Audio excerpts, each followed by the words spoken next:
सतगुरु नौवें पातशाह महाराज जी ने अज दे इस अमृत शलोक दे अंदर उस मनुख नूं संबोधन करके ये अमृत बचन उचारण कीते ने जिस दा बचपन दा वक्त बतीत हो चुका है।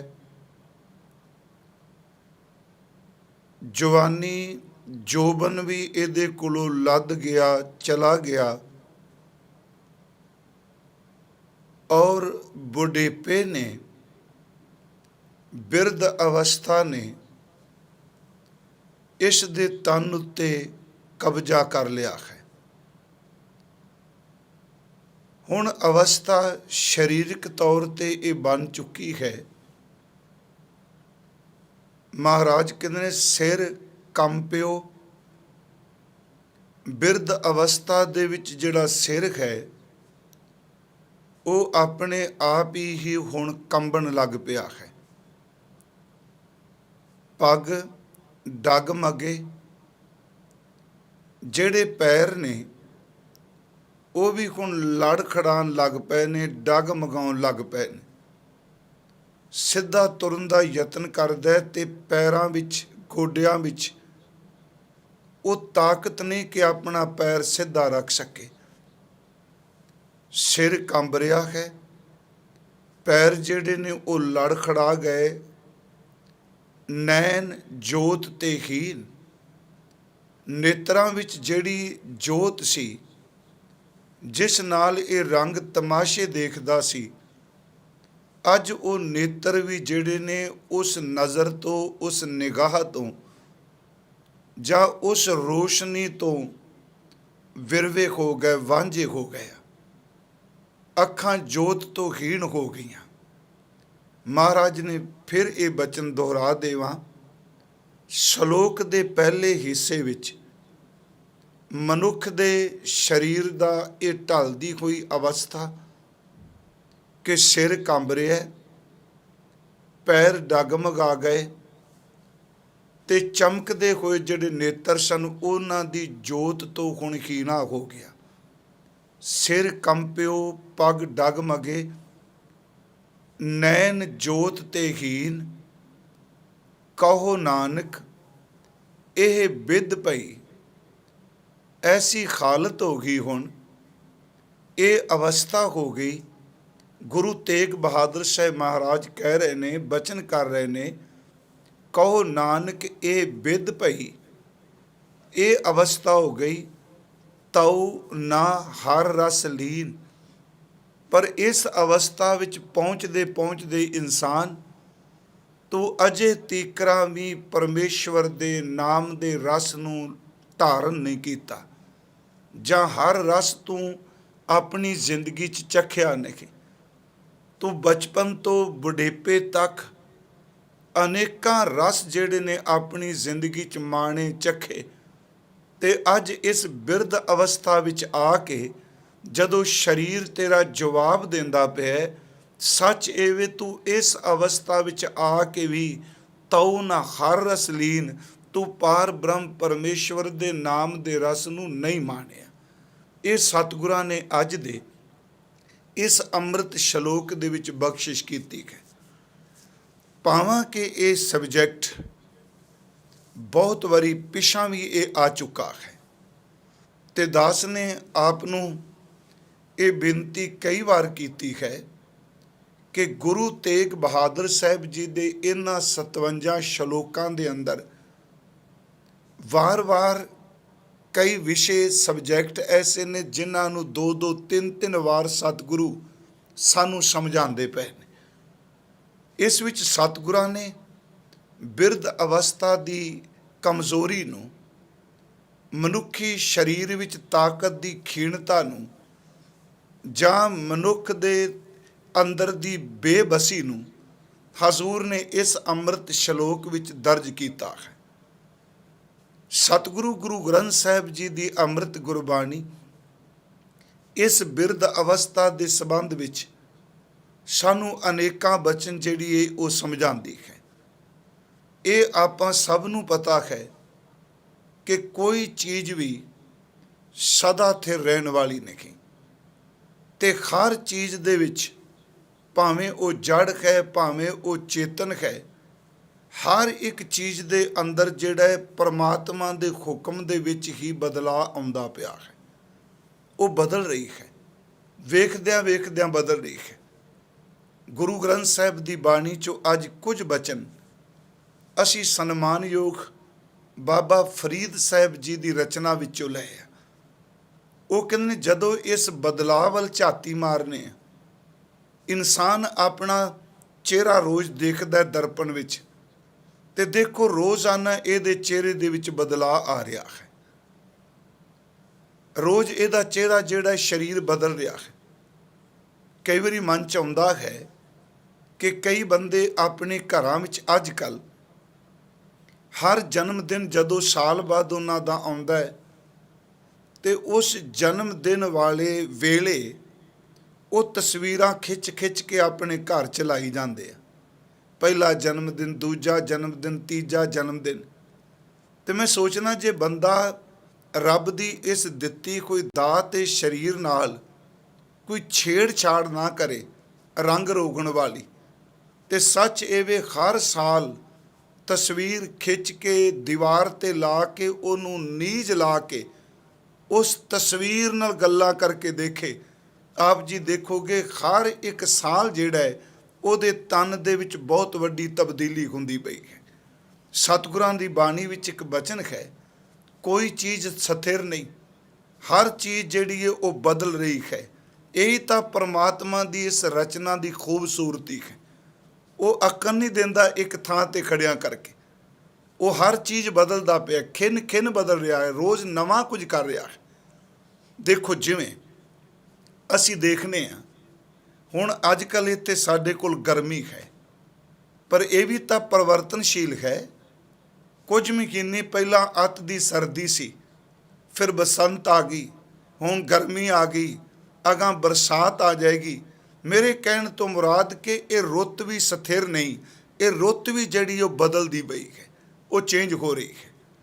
ਅਗਲੀ ਗੱਲ ਕਿ ਜਿੰਨੀ ਬਨਸਪਤੀ ਅਸੀਂ ਦੇਖਣੇ ਪਏ ਹਾਂ, ਹਰ ਇੱਕ ਰੁੱਖ ਜਿਹੜਾ ਹੈ ਉਹਦੇ ਪੱਤਿਆਂ ਦਾ ਰੰਗ ਵੀ ਤਬਦੀਲ ਹੋ ਰਿਹਾ, ਉਹ ਵੀ ਪਰਿਵਰਤਨਸ਼ੀਲ ਹੈ।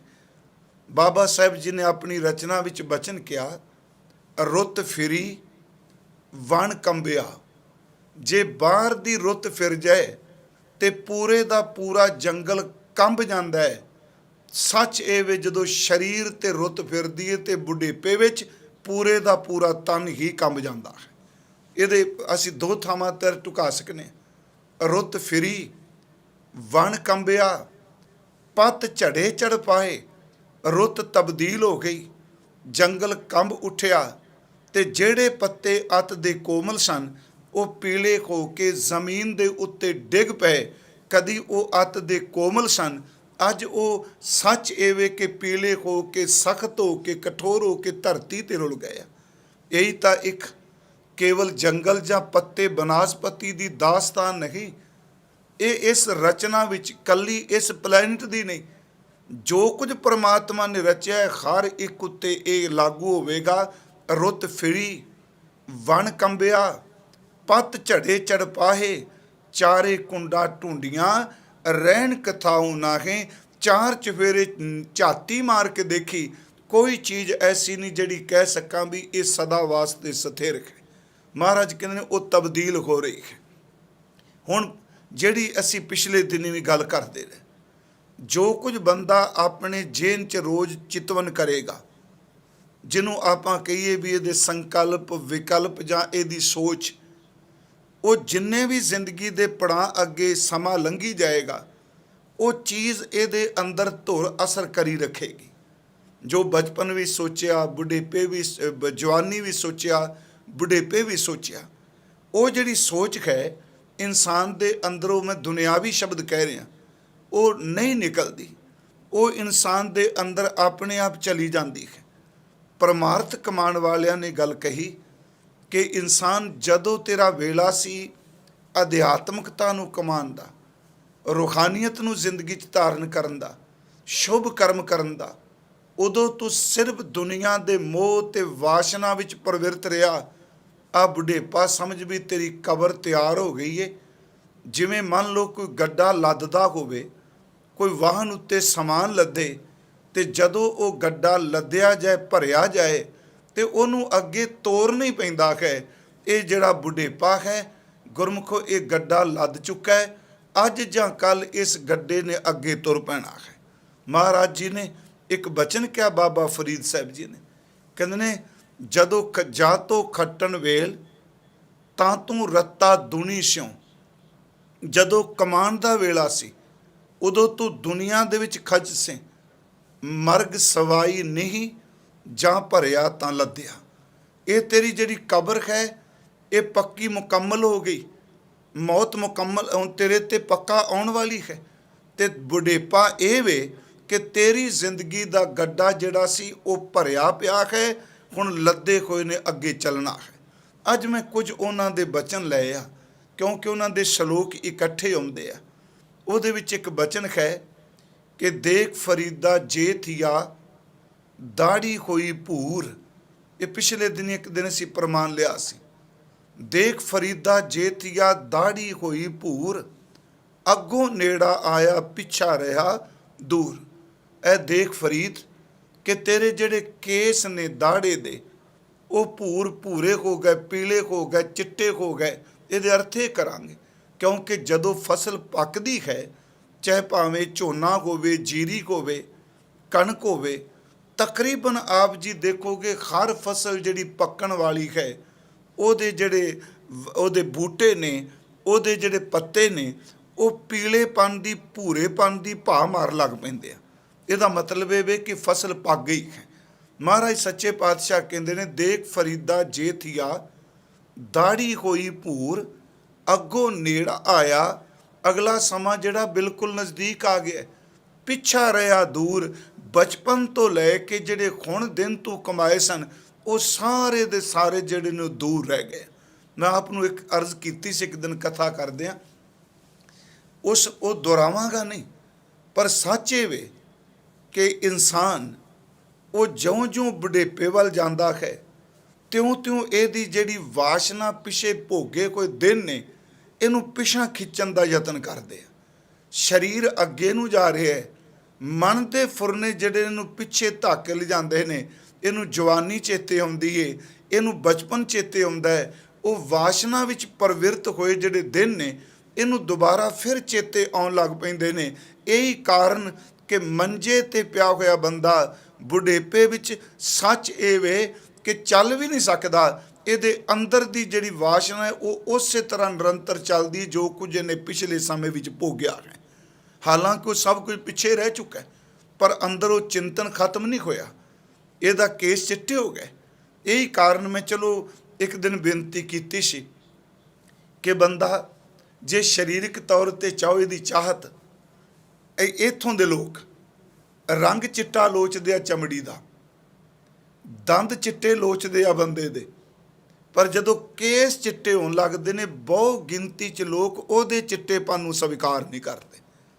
ਚਮੜੀ ਦਾ ਚਿੱਟਾਪਨ ਸਵੀਕਾਰ ਹੈ ਇਹਨਾਂ ਨੂੰ, ਦੰਦ ਚਿੱਟੇ ਸਵੀਕਾਰ ਨੇ, ਪਰ ਜਦੋਂ ਇਹਨਾਂ ਦੇ ਕੇਸ ਚਿੱਟੇ ਹੋਣ ਲੱਗਦੇ ਆ, ਜਿਹਨੂੰ ਬਾਬਾ ਜੀ ਨੇ ਕਿਹਾ ਦਾੜੀ ਹੋਈ ਭੂਰ, ਉਹ ਵਕਤ ਜਿਹੜਾ ਇਹਨਾਂ ਤੋਂ ਉਹ ਯਤਨ ਕਰਦੇ ਆ ਵੀ ਇਹ ਨਾ ਹੀ ਦੇਖੇ ਜਾਣ। ਤੇ ਮੈਨੂੰ ਇੱਕ ਯਾਦ ਹੈ ਕਿ ਇੱਕ ਹਿੰਦੀ ਦੇ ਕਵੀ ਹੋਏ ਆ ਆਚਾਰੀਆ ਕੇਸ਼ਵ ਦਾਸ। ਉਹਦੀਆਂ 2 ਸਤਰਾਂ ਨੇ, ਬੜਾ ਉਹ ਰੰਗੀਲਾ ਜਿਹਾ ਬੰਦਾ ਸੀ, ਰਸੀਲਾ ਜਿਹਾ। ਉਹਦੀਆਂ 2 ਸਤਰਾਂ ਦਾਸ ਨੇ ਜੋ ਪੜ੍ਹੀਆਂ, ਉਸ ਵਿੱਚ ਉਹਨੇ ਕੇਸਾਂ ਵੱਲ ਵੇਖ ਕੇ ਗੱਲ ਕਹੀ। ਮੈਂ ਫਿਰ ਬੇਨਤੀ ਕਰ ਰਿਹਾ ਵਾਂ ਕਿ ਬੁਢੇਪੇ ਵਿੱਚ ਬੰਦਾ ਆਪਣੀ ਉਮਰ ਲੁਕਾਉਣ ਦਾ ਯਤਨ ਕਰਦਾ ਹੈ, ਤਨ ਦੇ ਸਾਰੇ ਢਾਂਚੇ ਨੂੰ ਬਦਲਣ ਦਾ ਯਤਨ ਕਰਦਾ ਹੈ, ਪਰ ਗੁਰੂ ਗ੍ਰੰਥ ਸਾਹਿਬ ਕਹਿੰਦਾ ਨਹੀਂ ਹੋਏ, ਜਦੋਂ ਫਸਲ ਦਾ ਰੰਗ ਪੀਲਾ ਪੈ ਜਾਏ ਉਦੋਂ ਲਾਵੇ ਆ ਜਾਂਦੇ ਨੇ, ਬੜੀ ਜਲਦੀ ਕਾਮੇ ਆ ਜਾਂਦੇ ਨੇ ਵੱਢਣ ਵਾਸਤੇ, ਤੇ ਉਹ ਫਸਲ ਕਿੰਨੇ ਕੁ ਦਿਨ ਆਪਣੇ ਆਪ ਨੂੰ ਬਚਾ ਸਕੇਗੀ? ਆਪਣੇ ਆਪ ਜ਼ਮੀਨ ਵਿੱਚੋਂ ਖੇਤ ਵਿੱਚ ਡਿੱਗ ਪੈਗੀ। ਕੇਸ਼ਵ ਦਾਸ ਚੱਲਿਆ ਜਾ ਰਿਹਾ ਸੀ, ਮੈਨੂੰ ਅੱਜ ਬੈਠੀ ਯਾਦ ਆ ਗਿਆ ਹੈ ਕਿ ਤੁਰਿਆ ਜਾ ਰਿਹਾ ਤੇ ਉਹਦੇ ਕੇਸ ਸਨ ਚਿੱਟੇ ਤੇ ਤੁਰੇ ਜਾਂਦੇ ਨੇ, ਔਰਤਾਂ ਬੀਬੀਆਂ ਲੰਘਦੀਆਂ ਸਨ। ਉਹਨਾਂ ਨੇ ਕਿਤੇ ਕਹਿ ਦਿੱਤਾ ਬਾਬਾ ਜੀ, ਸ਼ਬਦ ਬਾਬਾ ਜੀ ਵਰਤਿਆ। ਤੇ ਅਕਸਰ ਤੁਸੀਂ ਦੇਖੋਗੇ, ਮੈਂ ਕੁਝ ਅੱਜ ਦੁਨਿਆਵੀ ਜੀ ਗੱਲ ਜਿਵੇਂ ਕਰ ਰਿਹਾ ਕਿ ਬਹੁਤ ਸਾਰੇ ਲੋਕ ਉਹ ਅੰਕਲ ਜਾਂ ਬਜ਼ੁਰਗ ਸ਼ਬਦ ਬਰਦਾਸ਼ਤ ਨਹੀਂ ਕਰਦੇ ਛੇਤੀ, ਕਿਉਂਕਿ 50 ਤੋਂ ਬਾਅਦ ਜਦੋਂ ਉਮਰ ਢਲਦੀ ਏ ਤੇ ਬੰਦਾ ਮਾਨਸਿਕ ਤੌਰ ਤੇ ਉੱਥੇ ਹੀ ਖਲੋਣਾ ਚਾਹੁੰਦਾ ਹੈ। ਉਹ ਉਹੀ ਤਰੀਕ ਚੇਤੇ ਰੱਖਦਾ ਹੈ, ਜਿੰਨਾ ਵੀ ਉਹਨੂੰ ਪੁੱਛੋ ਮੈਂ ਉਸ ਦਿਨ ਕਿਹਾ, ਉੱਥੇ ਉਹ ਦੁਬਾਰਾ ਉਹੀ ਦਿਨ ਦੱਸੇਗਾ। ਉਹ ਜਦੋਂ ਤੁਰਿਆ ਜਾ ਰਿਹਾ ਹੈ, ਔਰਤਾਂ ਮੁਟਿਆਰਾਂ ਲੰਘੀਆਂ ਬੀਬੀਆਂ, ਉਹਨਾਂ ਨੇ ਇੰਨਾ ਸ਼ਬਦ ਕਹਿ ਦਿੱਤਾ ਬਾਬਾ ਜੀ। ਉਸ ਬੰਦੇ ਦੀ ਜਿਵੇਂ ਢਾਹ ਨਿਕਲ ਗਈ। ਉਹਨੇ ਬੜਾ ਇੱਕ ਸੋਹਣਾ ਜਿਹਾ ਲਿਖਿਆ 2 ਸਤਰਾਂ, ਕਹਿੰਦਾ ਕੇਸ਼ਵ ਕੇਸਨ ਅਸ ਕਰੀ, ਕੇਸ਼ਾਂ ਵੱਲ ਝਾਤੀ ਮਾਰ ਕੇ ਕਹਿੰਦਾ ਵੇਖੋ ਕੇਸ਼ਵ ਦਾਸ ਉਹਦਾ ਨਾਮ ਹੈ। ਕਹਿੰਦਾ ਜੋ ਕੁਝ ਕੇਸਾਂ ਨੇ ਕਰ ਦਿੱਤਾ ਇਹ ਤਾਂ ਦੁਸ਼ਮਣ ਵੀ ਨਹੀਂ ਕਰਦਾ। ਕੀ ਜੀ? ਕੇਸ਼ਵ ਕੇਸਨ ਅਸ ਕਰੀ, ਐਸੀ ਅਰ ਨਾ ਕਰਾਏ। ਅਰ ਦਰ ਤੇ ਦੁਸ਼ਮਣ। ਕੇਸ਼ਵ ਕੇਸਨ ਅਸ ਕਰੀ, ਐਸੀ ਅਰ ਨਾ ਕਰਾਏ। ਚੰਦਰ ਬਦਨ ਮ੍ਰਿਗ ਲੋਚਨੀ, ਬਾਬਾ ਕਹਿ ਜਾਏ। ਕਹਿੰਦਾ ਵੇਖੋ ਕੇਸ ਚਿੱਟੇ ਹੋ ਗਏ, ਲੰਘਦੀਆਂ ਮੁਟਿਆਰਾਂ ਵੀ ਹੁਣ ਮੈਨੂੰ ਬਾਬਾ ਜੀ ਕਹਿ ਕੇ ਜਾ ਰਹੀਆਂ। ਇਹਦਾ ਮਤਲਬ ਮੈਂ ਸਿਰਫ ਸੁਣਾਉਣ ਦਾ ਸੀ ਕਿ ਏਡਾ ਸਿਆਣਾ ਵਿਦਵਾਨ ਬੰਦਾ ਵੀ ਉਹ ਜਦੋਂ ਇਹ ਸਮਾਂ ਨੇੜੇ ਆ ਰਿਹਾ ਉਹ ਵੀ ਕੇਸਾਂ ਦੀ ਗੱਲ ਕਰ ਰਿਹਾ। ਨਹੀਂ ਜੀ, ਇਹਦਾ ਮਤਲਬ ਉਹਨੂੰ ਇਹ ਸ਼ਬਦ ਸਵੀਕਾਰ ਨਹੀਂ। ਭਾਵੇਂ ਉਹਨੇ ਮਜ਼ਾਕ ਵਿੱਚ ਕਿਹਾ ਕੇਸ਼ਵ ਕੇਸਨ ਅਸ ਕਰੀ, ਜੈਸੀ ਅਰ ਨਾ ਕਰਾਏ। ਚੰਦਰ ਬਦਨ ਮ੍ਰਿਗ ਲੋਚਨੀ, ਬਾਬਾ ਕਹਿ ਜਾਏ। ਪਰ ਇਹਦਾ ਮਤਲਬ ਕਿ ਇਹ ਪੜਾਮ ਜ਼ਿੰਦਗੀ ਦਾ ਉਹਨੂੰ ਸਵੀਕਾਰ ਨਹੀਂ ਹੋ ਰਿਹਾ ਛੇਤੀ। ਗੁਰੂ ਗ੍ਰੰਥ ਸਾਹਿਬ ਵਿੱਚ ਬਾਬਾ ਫਰੀਦ ਸਾਹਿਬ ਜੀ ਇਹ ਬਚਨ ਕਰ ਰਿਹਾ ਕਿ ਦੇਖ ਫਰੀਦਾ ਜੇ ਥੀਆ, ਦਾੜੀ ਹੋਈ ਭੂਰ, ਚਿੱਟੀ ਹੋ ਗਈ। ਅੱਗੋਂ ਨੇੜਾ ਆਇਆ, ਪਿੱਛਾ ਰਿਹਾ ਦੂਰ। ਮੌਤ ਨੇੜੇ ਆਉਂਦੀ ਪਈ ਏ। ਪਿਛਲੇ ਦਿਨ ਜਿਹੜੇ ਨੇ ਉਹ ਬਹੁਤ ਦੂਰ ਚਲੇ ਗਏ। ਉਹਨਾਂ ਦਾ ਅਗਲਾ ਇੱਕ ਬਚਨ ਹੋਰ ਹੈ। ਮੈਂ 3-4 ਸ਼ਲੋਕ ਅਜੀ ਇਕੱਠੇ ਉਹਨਾਂ ਦੇ ਲਏ ਆ ਜਿਹੜੇ ਇਸ ਸ਼ਲੋਕ ਦੀ ਵਿਆਖਿਆ ਲਈ ਸਹਾਇਕ ਨੇ ਕਿ ਸਿਰ ਕੰਪਿਓ ਪੱਗ ਡਗਮਗੇ, ਨੈਣ ਜੋਤ ਤੇ ਖੀਰ, ਕਹੋ ਨਾਨਕ ਇਹ ਬਿਦ ਭਈ ਤਉ ਨਾ ਹਰ ਅਸਲੀਨ। ਉਸ ਵਿੱਚ ਉਹਨਾਂ ਦਾ ਦੂਜਾ ਸ਼ਲੋਕ ਹੈ। ਉਹਦੇ ਵਿੱਚ ਉਹ ਕਹਿੰਦੇ ਨੇ ਅੱਖੀ ਦੇਖ ਪਤੀਣੀਆਂ, ਪਤੀਣੀਆਂ ਦਾ ਅਰਥ ਪਤਲੀਆਂ ਹੋ ਗਈਆਂ, ਕਮਜ਼ੋਰ ਹੋ ਗਈਆਂ। ਅੱਖਾਂ ਦੀ ਜੋਤ ਹੁਣ ਉਹ ਨਹੀਂ ਰਹੀ ਜਿਹੜੀ ਜਵਾਨੀ ਸੀ। ਅੱਖੀ ਦੇਖ ਪਤੀਣੀਆਂ, ਸੁਣ ਰੀਣੇ ਕੰਨ। ਅੱਖਾਂ ਵੇਖ ਕੇ ਨਜ਼ਰ ਕਮਜ਼ੋਰ ਹੋ ਗਈ। ਸੁਣ ਕੇ ਕੰਨ ਜਿਹੜੇ ਨੇ ਉਹ ਵੀ ਬੋਲੇ ਹੋ ਗਏ, ਰੱਜ ਗਏ। ਇਹਦਾ ਮਤਲਬ ਆਤਮਿਕ ਤੌਰ ਤੇ ਰੱਜਣਾ ਨਹੀਂ ਕਿ ਇਹਨਾਂ ਵਿੱਚ ਸੁਣ ਦੀ ਉਹ ਸ਼ਕਤੀ ਤਾਕਤ ਨਹੀਂ ਰਹੀ।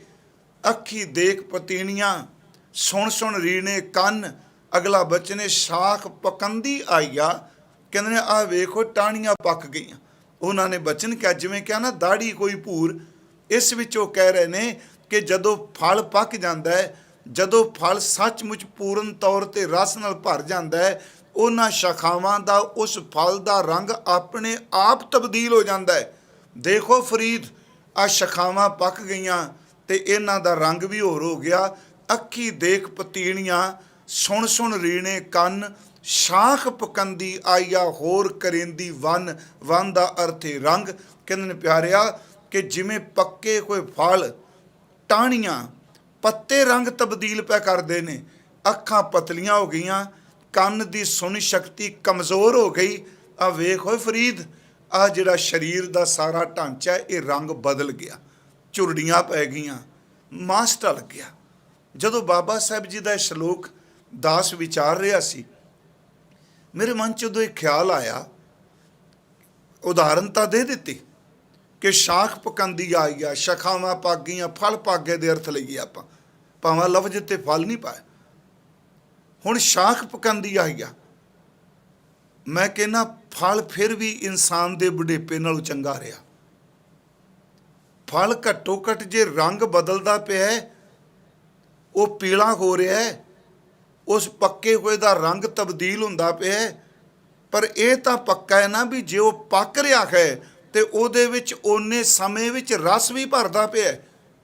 ਜੇ ਉਹਦਾ ਰੰਗ ਤਬਦੀਲ ਹੋ ਰਿਹਾ, ਫਿਰ ਮੈਂ ਬੇਨਤੀ ਕਰਾਂ ਜੇ ਮੰਨ ਲਓ ਅੰਬ ਖਰਾ ਹੈ, ਕੱਚੀ ਬੂਰ ਤੋਂ ਸ਼ੁਰੂ ਹੋਇਆ, ਕੱਚੀ ਅੰਬੀ ਸੀ, ਖੱਟਾ ਮਿੱਠਾ ਹੋ ਗਿਆ, ਖੱਟਾ ਹੋਇਆ, ਖੱਟਾ ਮਿੱਠਾ ਹੋਇਆ, ਪੱਕ ਗਿਆ। ਜਦੋਂ ਪੱਕ ਗਿਆ ਉਹਦਾ ਰੰਗ ਤਬਦੀਲ ਹੋ ਗਿਆ। ਪਰ ਪਿਆਰਿਓ ਮੁਬਾਰਕ ਹੈ ਉਹਦੇ ਰੰਗ ਨੂੰ ਚੇਂਜ ਹੁੰਦਿਆਂ। ਉਹਦੀ ਤਬਦੀਲੀ ਜਿਹੜੀ ਹੈ ਬਹੁਤ ਚੰਗੀ। ਜੇ ਰੰਗ ਉਹਦਾ ਤਬਦੀਲ ਹੋਇਆ ਤੇ ਉਹ ਸਮੇਂ ਨਾਲ ਰਸ ਨਾਲ ਵੀ ਭਰ ਗਿਆ। ਪਰ ਪਿਆਰਿਓ ਬੰਦੇ ਦੀ ਹਾਲਤ ਇਹ ਵੇ, ਇਹਦੇ ਤਨ ਦਾ ਰੰਗ ਤਬਦੀਲ ਹੋ ਜਾਂਦਾ ਹੈ, ਪਰ ਅੰਦਰੋਂ ਨਾਮ ਰਸ ਨਹੀਂ ਭਰਦਾ, ਅੰਦਰੋਂ ਵਾਸ਼ਨਾ ਦੇ ਰਸ ਨਾਲ ਭਰਿਆ ਰਹਿੰਦਾ। ਫਲ ਪੱਕਦਾ ਰਸ ਨਾਲ ਭਰ ਜਾਂਦਾ, ਇਧਰ ਬੁਢੇਪਾ ਆਉਂਦਾ ਪੱਕਦਾ, ਤੇ ਇਹ ਨਾਮ ਰਸ ਨਾਲ ਕਿੱਥੇ ਭਰਦਾ। ਅਗਲੀ ਬਾਤ ਹੋਰ ਕਿ ਜਦੋਂ ਫਲ ਰਸ ਨਾਲ ਭਰ ਜਾਂਦਾ, ਪੱਕ ਜਾਂਦਾ, ਉਹ ਆਪਣੇ ਆਪ ਟਾਹਣੀ ਤੋਂ ਫਾਸਲਾ ਬਣਾਉਣ ਲੱਗ ਪੈਂਦਾ। ਜੇ ਨਾ ਵੀ ਉਹਨੂੰ ਤੋੜੋ ਉਹਨੇ ਟੁੱਟ ਜਾਣਾ। ਜਦੋਂ ਪੱਕ ਗਿਆ ਉਹ ਟੁੱਟੇਗਾ। ਉਹ ਆਪਣੇ ਆਪ ਟਾਹਣੀ ਤੋਂ ਦੂਰੀ ਬਣਾਉਣ ਲੱਗ ਪੈਂਦਾ ਹੈ, ਕਿਉਂਕਿ ਉਹਨੂੰ ਪਤਾ ਹੈ ਮੈਂ ਮੁਕੰਮਲ ਹੋ ਚੁੱਕਾ, ਮੈਂ ਆਪਣੀ ਮੰਜ਼ਿਲ 'ਤੇ ਪਹੁੰਚ ਚੁੱਕਾ। ਫਰਕ ਫਿਰ ਇੱਥੇ ਹੈ।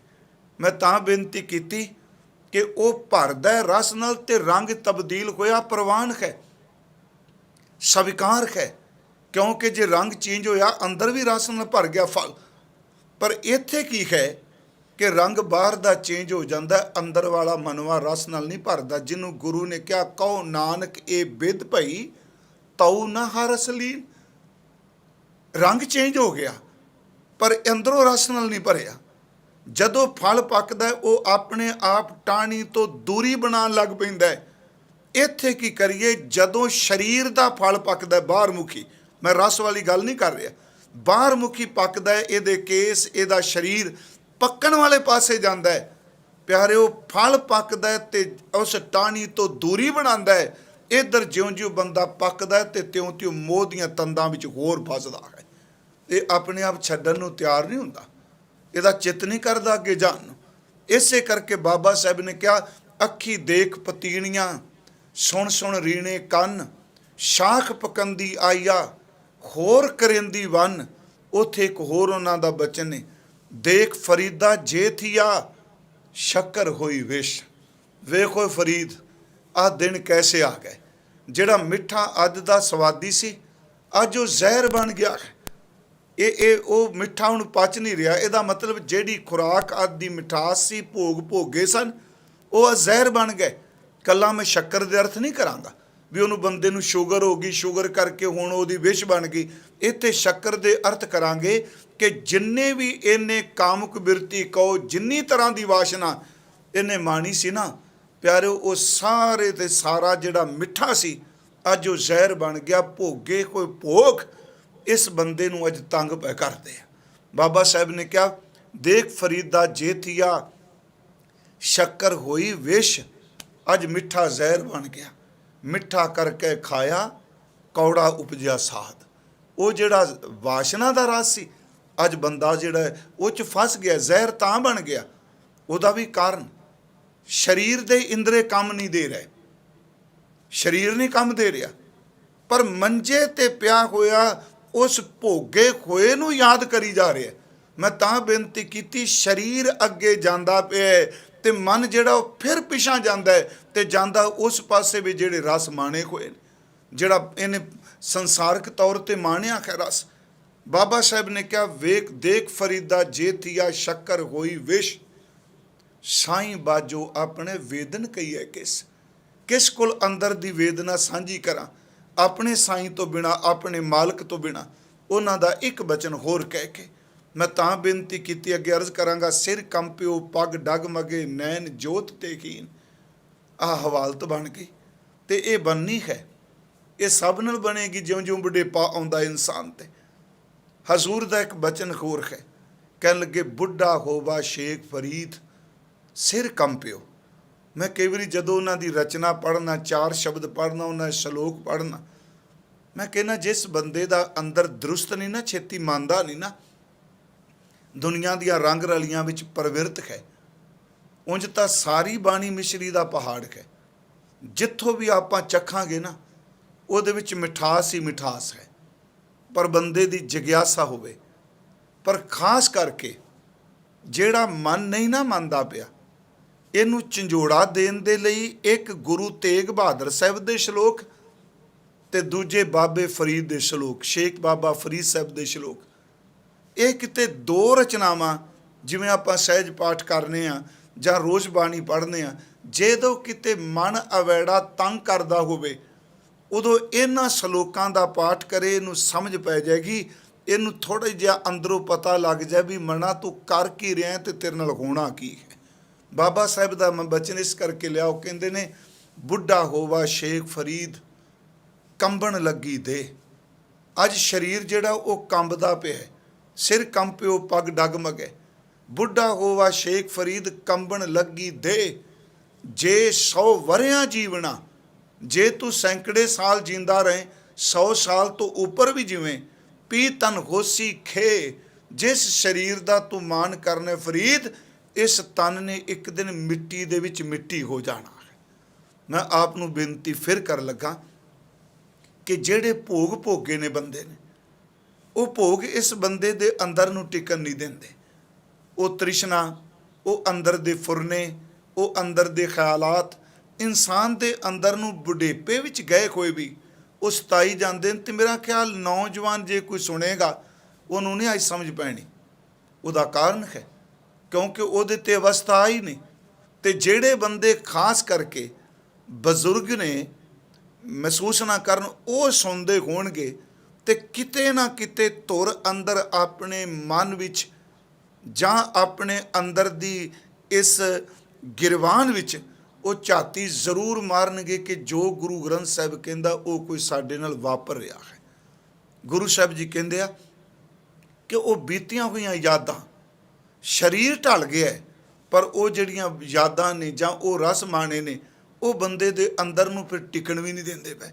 ਇਸੇ ਕਰਕੇ ਗੁਰੂ ਗ੍ਰੰਥ ਸਾਹਿਬ ਜੀ ਦੀ ਬਾਣੀ ਵਿੱਚ ਇੱਕ ਬਚਨ ਹੈ ਬਾਬਾ ਸਾਹਿਬ ਜੀ ਦਾ, ਕਬੀਰ ਸਾਹਿਬ ਜੀ ਦਾ, ਕਹਿਣ ਲੱਗੇ ਕਿ ਸਰੀਰ ਸਾਰਾ ਥੱਕ ਗਿਆ, ਕਾਇਆ ਥੱਕ ਗਈ ਹੈ, ਪਰ ਜਿਹੜੀ ਅੰਦਰ ਵਾਲੀ ਵਾਸ਼ਨਾ ਦੀ ਭੁੱਖ ਸੀ ਉਹ ਅਜੇ ਵੀ ਥੱਕੀ ਨਹੀਂ। ਉਹ ਉਸੇ ਤਰ੍ਹਾਂ ਹੀ ਅੰਦਰ, ਜਿਹੜੀ ਮਨੁੱਖ ਦੇ ਅੰਦਰ ਆਪਣਾ ਪੂਰਾ ਪ੍ਰਭਾਵ ਪਾ ਕੇ ਬੈਠੀ ਹੈ। ਥਾਕੇ ਨੈਣ ਸਰਵਣ ਸੁਣ ਥਾਕੇ, ਥਾਕੀ ਸੁੰਦਰ ਕਾਇਆ, ਜਿਹਨੂੰ ਅੱਜ ਗੁਰੂ ਜੀ ਕਹਿ ਰਿਹਾ ਸਿਰ ਕੰਪਿਓ ਪੱਗ ਡਗਮਗੇ, ਨੈਣ ਜੋਤ ਦੇਖੀਨ। ਇਸ ਨੂੰ ਭਗਤ ਜੀ ਕਹਿ ਰਿਹਾ ਥਾਕੇ ਨੈਣ, ਅੱਖਾਂ ਥੱਕ ਗਈਆਂ, ਕਮਜ਼ੋਰ ਹੋ ਗਈਆਂ। ਸਰਵਣ ਸੁਣ ਥਾਕੇ, ਕੰਨ ਜਿਹੜੇ ਨੇ ਉਹ ਸੁਣ ਸੁਣ ਕੇ ਥੱਕ ਗਏ। ਜਿਵੇਂ ਮੈਂ ਅੱਗੇ ਅਰਜ਼ ਕੀਤੀ, ਥਾਕੀ ਸੁੰਦਰ ਕਾਇਆ, ਸਰੀਰ ਦਾ ਸਾਰਾ ਢਾਂਚਾ ਜਿਹੜਾ ਉਹ ਅੱਜ ਥੱਕ ਗਿਆ। ਨਾ ਹੱਥਾਂ ਵਿੱਚੋਂ ਪਕੜ ਦੀ ਤਾਕਤ ਰਹੀ, ਨਾ ਪੈਰਾਂ ਵਿੱਚ ਚੱਲਣ ਦੀ ਤਾਕਤ ਰਹੀ, ਨਾ ਗੋਡਿਆਂ ਵਿੱਚੋਂ ਸਮਰੱਥਾ ਰਹੀ, ਨਾ ਹੁਣ ਚੌਂਕੜਾ ਮਾਰਿਆ ਜਾਂਦਾ, ਨਾ ਤੁਰਿਆ ਜਾਂਦਾ, ਨਾ ਬੈਠਾ ਜਾਂਦਾ। ਕਹਿੰਦੇ ਨੇ ਇਹ ਦੇਖੋ ਬੰਦੇ ਦਾ ਪੂਰਾ ਸਰੀਰ ਥੱਕ ਗਿਆ। ਥਾਕੇ ਨੈਣ ਸਰਵਣ ਸੁਣ ਥਾਕੇ, ਥਾਕੀ ਸੁੰਦਰ ਕਾਇਆ, ਜਿਹੜੀ ਕਾਇਆ ਅੱਤ ਦੀ ਸੋਹਣੀ ਸੀ ਅੱਜ ਉਹ ਵੀ ਥੱਕ ਗਈ। ਇਹਦਾ ਮਤਲਬ ਸੁਹੱਪਣ ਉਹਦਾ ਚਲਾ ਗਿਆ। ਥਾਕੇ ਨੈਣ ਸਰਵਣ ਸੁਣ ਥਾਕੇ, ਥਾਕੀ ਸੁੰਦਰ ਕਾਇਆ, ਜਰਾ ਹਾਕ ਦੀ, ਜਰਾ ਦਰ ਤੇ ਬੁਢੇਪਾ, ਹਾਕ ਦਰ ਤੇ ਆਵਾਜ਼ ਮਾਰਨੀ। ਬੁਢੇਪੇ ਨੇ ਜਦੋਂ ਆਵਾਜ਼ ਮਾਰੀ, ਇਹਦਾ ਮਤਲਬ ਜਦੋਂ ਬੁਢੇਪਾ ਆਇਆ ਕਿ ਹਰ ਚੀਜ਼ ਥੱਕ ਗਈ, ਅੱਖਾਂ ਥੱਕੀਆਂ, ਕੰਨ ਥੱਕੇ, ਪੈਰ ਥੱਕੇ, ਬੁਢੇਪੇ ਨੇ ਆਵਾਜ਼ ਮਾਰੀ। ਪਰ ਕਬੀਰ ਸਾਹਿਬ ਕਹਿੰਦਾ ਅੰਦਰ ਵਾਲੀ ਤ੍ਰਿਸ਼ਨਾ ਨੂੰ ਪੁੱਛ ਕੇ ਦੇਖੋ, ਜਿਹੜੀ ਮਨ ਦੇ ਵਿੱਚ ਦਰਿਆ ਦੀ ਤਰ੍ਹਾਂ ਨਿਰੰਤਰ ਚੱਲਦੀ ਪਈ ਏ, ਇਸ ਭੈੜੀ ਤ੍ਰਿਸ਼ਨਾ ਨੇ ਅਜੇ ਨਹੀਂ ਥੱਕੀ। ਇਹ ਅਜੇ ਵੀ ਮੰਜੀ ਤੇ ਬੈਠੀ ਕੋਈ ਅੰਦਰ ਆਪਣਾ ਪੂਰਾ ਜ਼ੋਰ ਦਿਖਾਉਂਦੀ ਪਈ ਹੈ। ਥਾਕੇ ਨੈਣ ਸਰਵਣ ਸੁਣ ਥਾਕੇ, ਥਾਕੀ ਸੁੰਦਰ ਕਾਇਆ, ਜਰਾ ਹਾਕ ਦੀ, ਸਭ ਮਤ ਥਾਕੀ। ਅਕਲ ਵੀ ਥੱਕ ਗਈ। ਅਕਲ ਵੀ ਜਿਹੜੀ ਹੈ ਉਹਨੂੰ ਸਮਝ ਨਹੀਂ ਰਹੀ, ਸੱਤਰਿਆ ਬੱਤਰਿਆ ਕਹਿਣ ਲੱਗ ਪਿਆ। ਮੈਂ ਫਿਰ ਆਪ ਨੂੰ ਬੇਨਤੀ ਕਰਾਂਗਾ ਕਿ ਸਰੀਰ ਥੱਕ ਗਿਆ, ਅਕਲ ਥੱਕ ਗਈ, ਪਰ ਤੁਰ ਅੰਦਰ ਜਿਹੜੇ ਸੁਰਤ ਵਿੱਚ ਫੁਰਨੇ ਚੱਲਦੇ ਪਏ ਨੇ, ਉਹ ਭਾਵੇਂ ਮੰਜੇ ਤੇ ਬੈਠਾ ਖਿਆਲ ਉਹੀ ਚੱਲਦੇ ਪਏ ਨੇ ਜਿਹੜੇ ਪਹਿਲਾਂ ਇਹਨਾਂ ਭੋਗਿਆ ਹੈ। ਮਹਾਰਾਜ ਕਹਿੰਦੇ ਜਰਾ ਹਾਥ ਦੀ ਸਮ ਥਾਕੀ, ਏਕ ਨਾ ਥਾਕ ਸਮਾਇਆ। ਇੱਕ ਮਾਇਆ ਜਿਹੜੀ ਉਹ ਨਹੀਂ ਥੱਕੀ, ਉਹ ਅੰਦਰ ਚੱਲਦੀ ਪਈ ਹੈ। ਕਿਸੇ ਸੱਜਣ ਨੇ ਇਸ ਗੱਲ ਨੂੰ ਸਮਝਾਉਣ ਲਈ ਇੱਕ ਉਦਾਹਰਨ ਦਿੱਤੀ ਹੈ। ਉਹ ਕਹਿੰਦੇ ਨੇ ਕੋਈ ਹੈ ਤਾਂ ਕਹਾਣੀ ਨਾ, ਅਤੇ ਮੈਂ ਇਸ ਕਰਕੇ ਵਿੱਚ ਕਹਾਣੀ ਜਾਂ ਸਾਖੀ ਦਾ ਸਹਾਰਾ ਲੈਂਦਾ ਵਾਂ, ਕਿਉਂਕਿ ਮੈਨੂੰ ਕਿਹਾ ਜਾਂਦਾ ਵੀ ਜ਼ਰੂਰ ਸਮਝਾਉਣ ਲਈ ਕੋਈ ਨਾ ਕੋਈ ਸਾਖੀ ਜਾਂ ਕਹਾਣੀ ਜ਼ਰੂਰ। ਇਸ ਕਰਕੇ ਨਹੀਂ ਵੀ ਮੈਂ ਖੱਬੇ ਸੱਜੇ ਜਾਣਾ ਚਾਹੁੰਦਾ। ਕਹਿੰਦੇ ਨੇ ਕੋਈ ਸ਼ਾਹੂਕਾਰ ਬਿਮਾਰ ਹੋ ਗਿਆ, ਬਜ਼ੁਰਗ ਸੀ, ਮੰਜੇ ਤੇ ਪਿਆ, ਤੇ ਉਹ ਕੰਜੂਸ ਇੰਨਾ ਸੀ, ਉਸ ਬੰਦੇ ਨੇ ਆਪਣੀ ਜ਼ਮੀਨ ਜਾਇਦਾਦ ਜੋ ਕੋਈ ਸੀ ਨਾ, ਉਹਦਾ ਭੇਦ ਕਿਸੇ ਪੁੱਤਰ, ਧੀ, ਨੂੰ, ਪੋਤੇ ਕਿਸੇ ਨੂੰ ਨਹੀਂ ਦਿੱਤਾ। ਜੋ ਦਿਸਦਾ ਪਿਆ ਸੀ, ਪਰ ਇਹ ਸਭ ਨੂੰ ਪਤਾ ਸੀ ਵੀ ਇਹਦੇ ਕੋਲ ਬਹੁਤ ਕੁਛ ਹੈ। ਬਜ਼ੁਰਗੀ ਦੀ ਅਵਸਥਾ, ਮਰਨ ਕਿਨਾਰੇ ਆਇਆ ਹੈ।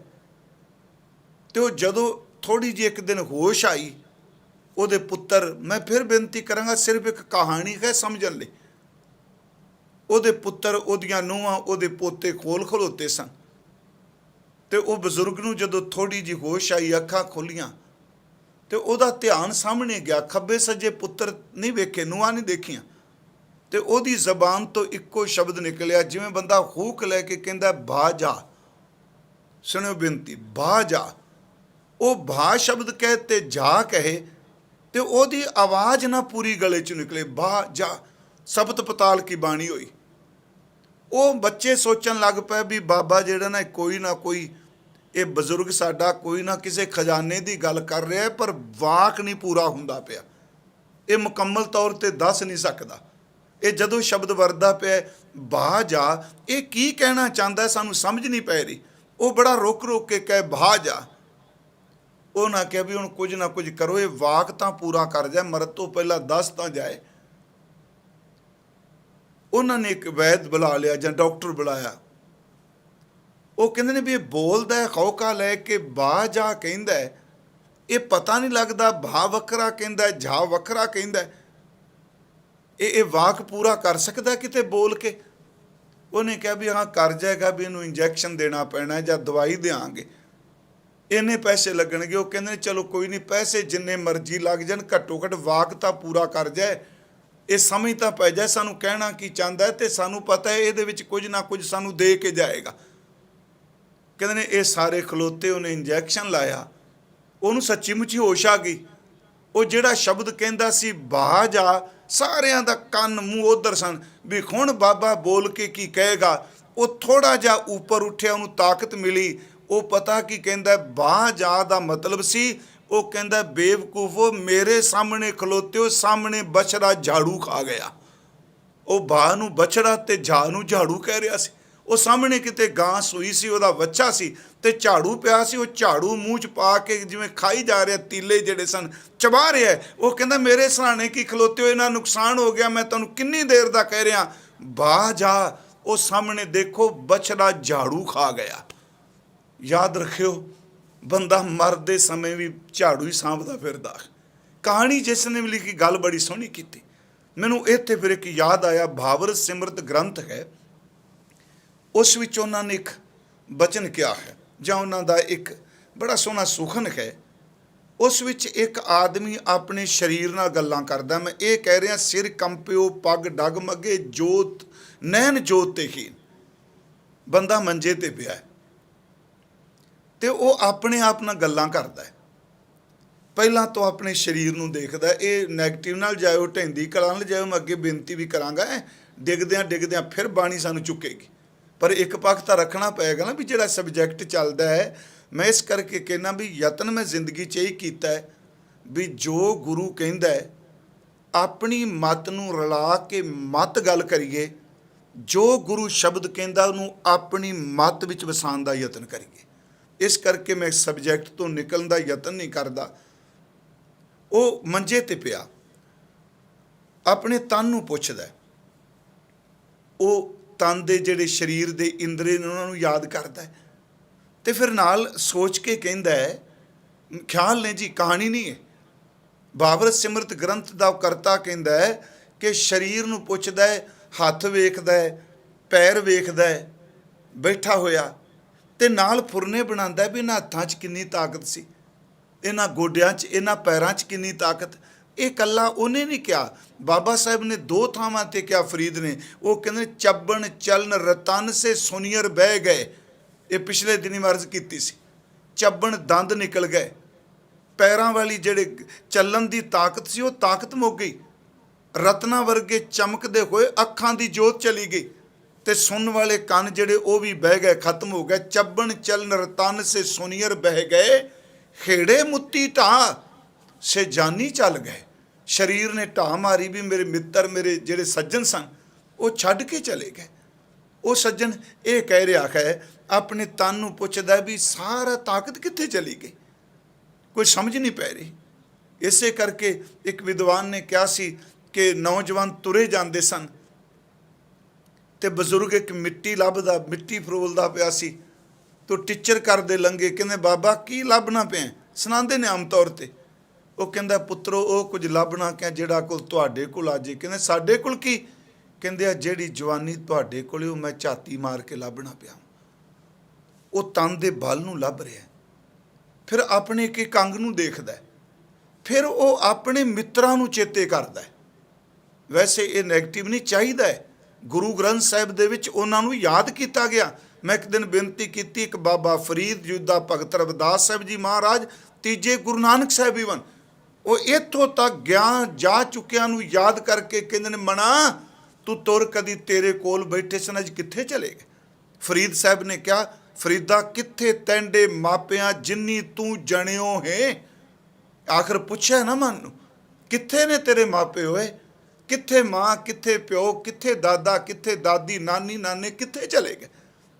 ਫਰੀਦਾ ਕਿੱਥੇ ਤੈਂਡੇ ਮਾਪਿਆਂ ਜਿੰਨੀ ਤੂੰ ਜਣਿਓ ਹੈ, ਤੈ ਪਾਸਿਓਂ ਉਹ ਲੱਦ ਗਏ ਤੂੰ ਅਜੇ ਨਾ ਪਤੀਣੀ ਹੋਏ। ਉਹ ਪੱਥਰ ਦਿਲਾ ਤੈਨੂੰ ਅਜੇ ਵੀ ਸਮਝ ਨਹੀਂ ਪਈ, ਤੂੰ ਪਤੀਜ ਨਹੀਂ ਰਿਹਾ, ਸ਼ਬਦ ਨੂੰ ਮੰਨ ਨਹੀਂ ਰਿਹਾ। ਫਰੀਦ ਸਾਹਿਬ ਨੇ ਕਿਹਾ ਤੂੰ ਅਜੇ ਨਾ ਪਤੀਣੀ ਹੋਏ। ਭਗਤ ਰਵਿਦਾਸ ਸਾਹਿਬ ਜੀ ਕਹਿੰਦੇ ਸੰਗ ਚਲਤ ਹੈ ਹਮ ਪੀ ਚਲਣਾ, ਸਾਥੀ ਚਲੇ ਗਏ, ਪੁੱਛਨੇ ਕਿੱਥੇ ਚਲੇ ਗਏ? ਸੰਗ ਚਲਤ ਹੈ ਹਮ ਪੀ ਚਲਣਾ, ਦੂਰ ਗਵਨ ਸਿਰ ਉੱਪਰ ਮਰਨਾ, ਪਿਆਰਿਓ ਕਿੱਥੇ ਚਲੇ ਗਏ? ਗੁਰੂ ਨਾਨਕ ਸਾਹਿਬ ਬਾਣੀ 'ਚ ਕਹਿੰਦੇ ਆ, ਸੱਜਣ ਮੇਰੇ ਰੰਗਲੇ, ਮੈਂ ਤਾਂ ਬੇਨਤੀ ਕੀਤੀ ਕਦੀ ਮੰਜੇ ਤੇ ਬੈਠ ਕੇ ਯਾਦ ਕਰੋ ਕਿੱਥੇ ਚਲੇ ਗਏ ਚਿਹਰੇ। ਬਾਬਾ ਜੀ ਕਹਿ ਰਹੇ ਨੇ, ਸੱਜਣ ਮੇਰੇ ਰੰਗਲੇ ਜਾਏ ਸੁੱਤੇ ਜੀਰਾਨ, ਤੇ ਉਸ ਨੂੰ ਬੈਰਾਗ ਵਿੱਚ ਲੈ ਰਹੇ ਨੇ, ਇਹਨੂੰ ਮੋਚ ਨਹੀਂ ਲੈਣਾ। ਜੇ ਬਾਬਾ ਫਰੀਦ ਸਾਹਿਬ ਕਹਿ ਰਹੇ ਨੇ ਤੂੰ ਅਜੇ ਨਾ ਪਤੀਣਿਓ ਏ, ਇਹਦਾ ਅਰਥ ਇਹ ਨਹੀਂ ਕਿ ਉਹ ਮੋਚ ਚੇਤੇ ਹੋ ਕੇ ਅੰਦਰੋਂ ਦੁਖੀ ਨੇ। ਉਹ ਇਸ ਕਰਕੇ ਦੁੱਖ ਕਰ ਰਹੇ ਨੇ ਕਿ ਮਨਾ ਤੂੰ ਸਮਝ ਕਿਉਂ ਨਹੀਂ ਰਿਹਾ, ਤੈਂ ਪਾਸਿਓਂ ਲੱਦ ਗਏ, ਤੇਰੇ ਕੋਲੋਂ ਚਲੇ ਗਏ। ਭਗਤ ਰਵਿਦਾਸ ਸਾਹਿਬ ਜੇ ਜ਼ਿਕਰ ਕਰ ਰਹੇ ਨੇ, ਉਹ ਮੋਚ ਨਹੀਂ ਕਰ ਰਹੇ, ਉਹ ਇਹ ਵੀ ਕਹਿ ਰਹੇ ਨੇ ਖਾਂਪੀ ਚਲਣਾ, ਦੂਰ ਗਵਨ ਸਿਰ ਉੱਪਰ ਮਰਨਾ। ਜੇ ਗੁਰੂ ਨਾਨਕ ਸਾਹਿਬ ਜ਼ਿਕਰ ਕਰ ਰਹੇ, ਉਹ ਕਹਿ ਰਹੇ ਆ ਕਿ ਸੱਜਣ ਮੇਰੇ ਰੰਗਲੇ ਜਾਏ ਸੁੱਤੇ ਜਿਰਾਨ, ਹੰਪੀ ਵੰਨਿਆ ਡੂਮਣੀ ਰੋਵਾਂ, ਝੀਣੀ ਬਾਣ ਆਪਾਂ ਵੀ ਤੁਰਨਾ ਹੈ। ਇੱਕ ਸੱਜਣ ਦਾ ਬੋਲ ਸੀ, ਮੀਂਹ ਜਦੋਂ ਪੈਂਦਾ ਨਾ, ਬਾਰਿਸ਼ ਹੁੰਦੀ ਹੈ, ਮੈਂ ਉਸੇ ਵਿਸ਼ੇ ਤੇ ਰਹਿ ਰਿਹਾ ਕਿ ਮਨਾ ਤੂੰ ਖਰ ਰਸ ਨਹੀਂ ਚੱਖਿਆ, ਸਾਰੇ ਪਿਆਲੇ ਜਵਾਬ ਦੇਗਾ, ਹੁਣ ਕਿਵੇਂ ਘੁੱਟ ਭਰੇਗਾ? ਮੀਂਹ ਪਿਆ ਤੇ ਟਾਹਲੀ ਦੇ ਪੱਤੇ ਨਾਲ ਜਾਂ ਆਮ ਰੁੱਖ ਦੇਖੋ ਤੇ ਪੱਤੇ ਨਾਲ ਇੱਕ ਬੂੰਦ, ਪਾਣੀ ਦੀ ਬੂੰਦ ਜ਼ਮੀਨ ਵੱਲ ਡਿੱਗਣਾ ਜਾਂਦੀ ਹੈ, ਪਰ ਆਪ ਜੀ ਦੇਖੋਗੇ ਤਾਰ ਤੇ ਜਾਂ ਪੱਤਿਆਂ ਤੇ ਜਿਹੜਾ ਪਾਣੀ ਬਾਰਿਸ਼ ਤੋਂ ਬਾਅਦ ਪਿਆ ਹੁੰਦਾ ਹੈ ਨਾ, ਖਲੋਤਾ ਹੁੰਦਾ ਹੈ, ਉਹ ਥੱਲੇ ਡਿੱਗਦਾ ਲੰਮਾ ਜਿਹਾ ਆਕਾਰ ਕਰਕੇ, ਥੋੜਾ ਜਿਹਾ ਪਾਣੀ ਥੱਲੇ ਡਿੱਗਦਾ, ਅੱਧੀ ਇੱਕ ਬੂੰਦ ਬਾਕੀ ਫਿਰ ਉੱਤੇ। ਉਹ ਸ਼ਾਇਰ ਕਹਿੰਦਾ ਤਾਰ ਨਾਲ ਇੱਕ ਉਸ ਪੱਤੇ ਦੇ ਨਾਲ ਮੀਂਹ ਪੈ ਹਟਿਆ, ਤਾਰ ਨਾਲ ਇੱਕ ਤੁਪਕਾ ਸੀ ਲਟਕੰਦਾ, ਡਿੱਗਦਾ ਜਾਪੇ ਪਰ ਨਾ ਡਿੱਗੇ, ਪੁੱਛਿਆ ਰੋਏ ਸੁਣਨ ਦਾ ਸਮਝਾਉਣ ਨੂੰ। ਕਹਿੰਦੇ ਨੇ ਉਹ ਮੀਂਹ ਪੈ ਕੇ ਹਟਿਆ, ਪਾਣੀ ਡਿੱਗਦਾ ਪਰ ਡਿੱਗਦਾ ਨਹੀਂ, ਲੰਬੇਰਾ ਜਿਹਾ ਹੁੰਦਾ, ਥੋੜਾ ਜਿਹਾ ਡਿੱਗਦਾ ਬਾਕੀ ਫਿਰ ਵਿੱਤੇ। ਉਹ ਕਹਿੰਦੇ ਨੇ ਵੀ ਇਹ ਕੀ ਕਾਰਨ? ਮੀਂਹ ਪੈ ਹਟਿਆ, ਤਾਰ ਨਾਲ ਇੱਕ ਤੁਪਕਾ ਸੀ ਲਟਕੰਦਾ, ਡਿੱਗਦਾ ਜਾਪੇ ਪਰ ਨਾ ਡਿੱਗੇ, ਪੁੱਛਿਆ ਰੋਏ ਸੁਣੰਦਾ। ਕੀ ਕਹਿੰਦਾ? ਅਰਸ਼ਾਂ ਤੋਂ ਲੱਖਾਂ ਸਾਥੀ ਇਕੱਠੇ ਹੋਸਾਂ ਆਏ, ਕਿਤ ਵੱਲ ਯਾਰ ਲੋਪ ਹੋ ਗਏ, ਮੈਂ ਲਾ ਨੀਜ ਤਕੰਦਾ। ਫਿਰ ਸੁਣਿਓ, ਅਰਸ਼ਾਂ ਤੋਂ ਲੱਖਾਂ ਸਾਥੀ ਇਕੱਠੇ ਹੋਸਾਂ ਆਏ, ਕਿਤ ਵੱਲ ਯਾਰ ਲੋਪ ਹੋ ਗਏ, ਮੈਂ ਲਾ ਨੀਚ ਤਕੰਦਾ। ਮੈਂ ਲੰਬੇਰਾ ਤਾਂ ਧਰਤੀ ਵੱਲ ਦੇਖਣਾ, ਮੇਰੇ ਵਰਗੇ ਲੱਖਾਂ ਮੇਰੀਆਂ ਬੂੰਦਾਂ ਮੇਰੇ ਵਰਗੀਆਂ ਆਈਆਂ, ਅੱਜ ਪਤਾ ਨਹੀਂ ਕਿੱਥੇ ਚਲੇ ਗਏ ਪਿਆਰਿਓ। ਬਸ ਇਹੀ ਤੇ ਅਵਸਥਾ। ਬਾਬਰ ਸਿਮਰਤ ਗ੍ਰੰਥ ਦੀ ਮੈਂ ਗੱਲ ਕਰ ਰਿਹਾ, ਉਹ 'ਚੋਂ ਕਹਿ ਰਹੇ ਨੇ, ਤਨ ਕੇ ਬਲ ਅਬ ਪੀਠ ਦਈ ਅਰ ਹਾਰ ਗਏ ਦ੍ਰਿਗਬਾਲ ਸੰਗਾਤੀ। ਚੱਬਣ ਚਲਨ ਰਤਨ ਸਿਰ ਕੰਪਿਓ ਪਗ ਡਗਮਗੇ। ਸਰੀਰ ਦੇ ਤਾਕਤ ਨੇ ਪਿੱਠ ਦਿੱਤੀ, ਚਮਕਦੀਆਂ ਹੋਈਆਂ ਅੱਖਾਂ ਵੀ ਚਲੀਆਂ ਗਈਆਂ। ਤਨ ਕੇ ਬਲ ਅਬ ਪੀਠ ਦਈ ਅਰ ਹਾਰ ਗਏ ਦ੍ਰਿਗਬਾਲ ਸੰਗਾਤੀ। ਤਜ ਕੇ ਇਹ ਲੋਕ ਵਿਕੇ ਹਮਕੋ ਚਲ ਆਪ ਗਏ ਸੁਰਲੋਕ ਸੁਜਾਤੀ। ਜਿਹੜੇ ਆ ਮਿੱਤਰ ਨਾਲ ਆਏ ਸਨ, ਸਾਨੂੰ ਇਸ ਲੋਕ ਵਿੱਚ ਛੱਡ ਕੇ ਆਪ ਉਹ ਸੁਰਲੋਕ ਚਲੇ ਗਏ। ਤਜ ਕੇ ਇਹ ਲੋਕ ਵਿਕੇ ਹਮਕੋ ਚਲ ਆਪ ਗਏ ਸੁਰਲੋਕ ਸੁਜਾਤੀ। ਜਗ ਮੀਤ ਸਖਾ ਮੁਖ ਫੇਰ ਖੈ। ਕਹਿੰਦੇ ਵਾਹ ਉਹ ਬੁਢੇਪਾ ਕੈਸਾ ਆਇਆ। ਹੁਣ ਮਿੱਤਰ ਵੀ ਕੋਈ ਨਹੀਂ ਆਉਂਦਾ, ਮਿਲਣ ਵੀ ਕੋਈ ਨਹੀਂ ਆਉਂਦਾ, ਕੋਈ ਦੁੱਖ ਸੁੱਖ ਕਰਨ ਵੀ ਨਹੀਂ ਆਉਂਦਾ। ਤੇ ਉਮਰ ਦਾ ਇੰਨਾ ਕੁ ਫਰਕ ਪੈ ਗਿਆ, ਨੌਜਵਾਨ ਵੀ ਛੇਤੀ ਨੇੜੇ ਬੈਠਣ ਨੂੰ ਕੋਈ ਤਿਆਰ ਨਹੀਂ ਪਹਿਲਾਂ ਸੀ। ਮੈਨੂੰ ਯਾਦ ਹੈ ਸਾਡੇ ਪਿੰਡਾਂ ਵਿੱਚ ਸੱਥਾਂ 'ਚ ਬਜ਼ੁਰਗ ਬਹਿੰਦੇ ਸਨ, ਦਾਨੀਆਂ ਗੱਲਾਂ ਕਰਦੇ ਸਨ, ਸਿਆਣੀਆਂ ਗੱਲਾਂ ਕਰਦੇ ਸਨ। ਨਿੱਕੇ ਨਿੱਕੇ ਬੱਚੇ ਜੇ ਕੋਲ ਬਹਿੰਦੇ ਸਨ ਨਾ, ਤੇ ਉਹ ਗੱਲਾਂ ਬਜ਼ੁਰਗਾਂ ਦੀਆਂ ਅਜੇ ਤੱਕ ਵੀ ਯਾਦ ਨੇ। ਤੇ ਮੈਂ ਪਿਛਲੇ ਦਿਨ ਹੀ ਕਿਹਾ ਕਿ ਬਜ਼ੁਰਗ ਏਡਾ ਵੱਡਾ ਆਪਣੇ ਆਪ 'ਚ ਗ੍ਰੰਥ ਹੁੰਦਾ, ਸਿਆਣਾ ਦਾਨਾ। ਉਹ ਬਹੁਤ ਕੁਝ ਜ਼ਿੰਦਗੀ ਦਾ ਤਜਰਬਾ ਆਪਣੇ ਵੀ ਸਮੋ ਕੇ ਬੈਠਾ ਹੁੰਦਾ, ਭਾਵਾਂ ਕਿ ਨੌਜਵਾਨ ਛੇਤੀ ਉਹਨੂੰ ਸਮਝ ਨਹੀਂ ਸਕਦਾ। ਇਹਦੀ ਮੁਸ਼ਕਲ ਹੈ। ਹੁਣ ਉਹ ਕਹਿੰਦਾ ਵੀ ਇਹੋ ਜਿਹਾ ਸਮਾਂ ਆ ਗਿਆ ਕਿ ਕੋਈ ਮਿੱਤਰ, ਕੋਈ ਸੱਜਣ, ਰਿਸ਼ਤੇਦਾਰ ਵੀ ਨਹੀਂ ਹੁੰਦੇ ਪਏ। ਤਨ ਕੇ ਬਲ ਅਬ ਪੀਠ ਦਈ ਅਰ ਹਾਰ ਗਏ ਦ੍ਰਿਗਬਾਲ ਸੰਗਾਤੀ। ਤਜ ਕੇ ਇਹ ਲੋਕ ਵਿਖੇ ਹਮਕੋ ਚਲ ਆਪ ਗਏ ਸੁਰਲੋਕ ਸੁਜਾਤੀ। ਜਗਮੀਤ ਸਖਾ ਮੁਖ ਫੇਰ ਗਏ ਅਬ ਸੇਵਕ ਆਏ ਨਾ ਪੁੱਛੇ ਮਮ ਬਾਤੀ। ਹੁਣ ਨੌਕਰ ਵੀ ਛੇਤੀ ਘਰ ਦੇ ਮੰਨਦੇ ਨਹੀਂ ਪਏ। ਅੱਗੇ ਉਹ ਬਚਨ ਕਹਿੰਦਾ, ਮਮ ਆਏ ਪਲਾਂਗਬ ਹੇ ਤ੍ਰਿਸ਼ਨੇ। ਇਹ ਤ੍ਰਿਸ਼ਨਾ ਸਿਰਫ ਉਲਾਂਭਾ ਤੈਨੂੰ ਰਹਿ ਗਿਆ। ਜਰਾ ਹਾਕ ਦੀ ਸਮ ਥਾਕੀ ਏਕ ਨਾ ਥਾਕ ਸਮਾਇਆ। ਹੇ ਮਾਇਆ ਸਿਰਫ ਤ੍ਰਿਸ਼ਨਾ ਤੇਰੇ ਨਾਲ ਉਲਾਂਭਾ ਰਹਿ ਗਿਆ ਜੀ। ਕਿਉਂ? ਬਜ਼ੁਰਗ ਮੰਜੇ ਤੇ ਪਿਆ ਸੋਚ ਰਿਹਾ, ਤਾਕਤ ਚਲੀ ਗਈ, ਮਿੱਤਰ ਚਲੇ ਗਏ, ਭੈਣ ਭਰਾ ਚਲੇ ਗਏ, ਮਾਪੇ ਚਲੇ ਗਏ, ਸੇਵਕ ਨਹੀਂ ਪੁੱਛਦੇ। ਕਹਿੰਦੇ ਨੇ ਤ੍ਰਿਸ਼ਨਾ ਤੇਰੇ ਨਾਲ ਉਲਾਂਭਾ ਰਹਿ ਗਿਆ। ਤੂੰ ਅੱਜ ਵੀ ਮੇਰਾ ਖਹਿੜਾ ਨਹੀਂ ਛੱਡਦੀ, ਮੇਰਾ ਤਨ ਸਾਥ ਨਹੀਂ ਦਿੰਦਾ ਅੰਦਰ, ਤੇ ਤੂੰ ਵੀ ਆਪਣੀ ਤੇਜ਼ ਹਵਾ ਚਲਾਈ ਜਾ ਰਹੀ ਹੈ। ਇੱਕ ਤ੍ਰਿਸ਼ਨਾ ਤੂੰ ਮਮ ਸੰਗ ਰਹੀ ਦਿਨ ਰਾਤੀ। ਇਸ ਕਰਕੇ ਅੱਜ ਗੁਰੂ ਤੇਗ ਬਹਾਦਰ ਸਾਹਿਬ ਕਹਿੰਦੇ ਆ, ਉਹ ਜਵਾਬ ਦੇ ਗਿਆ ਸਰੀਰ। ਸਿਰ ਕੰਪਿਓ, ਸਿਰ ਕੰਬਦਾ ਪਿਆ, ਪੱਗ ਡਗਮਗੇ, ਪੈਰ ਲੜਖੜਾਉਂਦੇ ਪਏ ਆ। ਨੈਣ ਜੋਤ ਤੇ ਹੀਨ, ਅੱਖਾਂ ਦੀ ਜੋਤ ਤੋਂ ਰਹਿ ਗਿਆ। ਇਹਨੂੰ ਗੁਰੂ ਨਾਨਕ ਸਾਹਿਬ ਨੇ ਕਿਹਾ ਭੂੰਡੀ ਚਾਲ ਚਰਨ ਕਰ ਖਿਸਰੇ। ਗੁਰੂ ਨਾਨਕ ਸਾਹਿਬ ਜੀ ਭੂੰਡੀ ਚਾਲ, ਜਿਹਨੂੰ ਪੱਗ ਡਗਮਗੇ ਕਿਹਾ ਮਹਾਰਾਜ ਨੇ। ਜਿਹੜੀ ਚਾਲ ਹੈ ਪੈਰਾਂ ਦੀ, ਇਹ ਡਗਮਗਾ ਗਈ। ਚਾਲ ਚੰਗੀ ਨਹੀਂ ਰਹੀ। ਜਿਹਨੂੰ ਕਹਿੰਦੇ ਸਨ ਮੋਰ ਦੀ ਤਰ੍ਹਾਂ ਪਹਿਲਾਂ ਪਾਉਂਦਾ, ਹੁਣ ਤੁਰਦੇ ਨੂੰ ਵੇਖ ਕੇ ਲੋਕ ਮਜ਼ਾਕ ਉਡਾਉਂਦੇ। ਭੂੰਡੀ ਚਾਲ ਚਰਨ ਕਰ ਖਿਸਰੇ, ਹੱਥ ਤੇ ਜਿਹੜੇ ਪੈਰ ਨੇ ਉਹ ਵੀ ਢਲਕ ਗਏ। ਤੁਚਾ ਦੇਹ ਕੁਮਲਾਨੀ, ਜਿਹੜੀ ਆ ਚਮੜੀ ਸੀ, ਸਕਿਨ ਸੀ, ਇਹਦੇ ਤੇ ਝੁਰੜੀਆਂ ਪੈ ਗਈਆਂ, ਇਹ ਵੀ ਕੁਮਲਾ ਗਈ। ਭੂੰਡੀ ਚਾਲ ਚਰਨ ਕਰ ਖਿਸਰੇ, ਤੁਚਾ ਦੇਹ ਕੁਮਲਾਨੀ, ਨੇਤਰੀ ਧੁੰਦ, ਅੱਖਾਂ 'ਚ ਮੋਤੀਆ ਉਤਰ ਆਇਆ। ਗੁਰੂ ਨਾਨਕ ਸਾਹਿਬ ਕਹਿੰਦੇ ਆ ਕਰਨ ਭੈ ਬਹਿਰੇ, ਜਿਹਨੂੰ ਗੁਰੂ ਜੀ ਕਹਿ ਰਿਹਾ ਸਿਰ ਕੰਪਿਓ ਪੱਗ ਡਗਮਗੇ, ਨੈਣ ਜੋਤ ਤੇ ਹੀਨ। ਭੂੰਡੀ ਚਾਲ ਚਰਨ ਕਰ ਖਿਸਰੇ, ਤੁਚਾ ਦੇ ਕੁਮਲਾਨੀ, ਨੇਤਰੀ ਧੁੰਦ, ਕਰਨ ਪੈ ਬਹਿਰੇ, ਮਨਮੁਖ ਨਾਮ ਨਾ ਜਾਣੀ। ਕਹੋ ਨਾਨਕ ਇਹ ਬਿਦ ਭਈ ਤਉ ਨ ਹਰਸ ਲੀਨ। ਮਹਾਰਾਜ ਕਹਿ ਰਹੇ ਨੇ ਕਿ ਭਾਈ ਸੱਜਣਾ, ਮਨਮੁਖ ਨਾਮ ਨੂੰ ਤੂੰ ਜਾਣਿਆ ਹੀ ਨਹੀਂ। ਭੂੰਡੀ ਚਾਲ ਚਰਨ ਕਰ ਖਿਸਰੇ, ਤੁਚਾ ਦੇ ਕੁਮਲਾਨੀ, ਨੇਤਰੀ ਧੁੰਦ, ਕਰਨ ਪੈ ਬਹਿਰੇ, ਮਨਮੁਖ ਨਾਮ ਨਾ ਜਾਣੀ। ਅੰਧਲੇ ਕਿਆ ਪਾਇਆ ਜਗਾਏ। ਹੁਣ ਤੁਰ ਲੱਗਾ, ਪੱਲੇ ਕੀ ਲੈ ਕੇ ਚੱਲਿਆ। ਆਰਾਮ ਹਿਰਦੈ ਨਹੀਂ ਗੁਰ ਕੀ ਸੇਵਾ, ਹਿਰਦੇ ਵਿੱਚ ਨਾਮ ਨਹੀਂ, ਗੁਰੂ ਦੀ ਸੇਵਾ ਕੀਤੀ ਨਹੀਂ। ਚਾਲੇ ਮੂਲ ਗਵਾਏ, ਜੋ ਕੋਈ ਲੈ ਕੇ ਆਇਆ ਸੇ ਅੰਧਲੇ ਕਿਆ ਪਾਇਆ ਜਗ ਆਏ। ਰਾਮ ਹਿਰਦੈ ਨਹੀਂ ਗੁਰ ਕੀ ਸੇਵਾ, ਚਾਲੇ ਮੂਲ ਗਵਾਏ, ਜੋ ਲੈ ਕੇ ਆਇਆ ਉਹ ਵੀ ਗਵਾ ਚੱਲਿਆ। ਇਸੇ ਨੂੰ ਗੁਰੂ ਗ੍ਰੰਥ ਸਾਹਿਬ ਵਿੱਚ ਮੈਂ ਅਰਜ਼ ਕੀਤੀ, ਵਾਰ-ਵਾਰ ਇਸ ਗੱਲ ਦਾ ਢੰਡੋਰਾ ਦਿੱਤਾ ਜਾਂਦਾ ਹੈ कि बंदिया बुढ़ेपे तो पहला मार चारा, जे जप सकना जोर मार लै, जे सेवा कर सकना जोर मार लै, जे शुभ कर्म कर सकना, रब ने जिंदगी के दिन दिते ने ते मार जोर, नहीं तो फिर भीखन का शब्द कह कि नैनो नीर बहे तन खीना भै केस दुदवानी रूधा कंठ शब्द नहीं उचरै अब क्या करे पुरानी।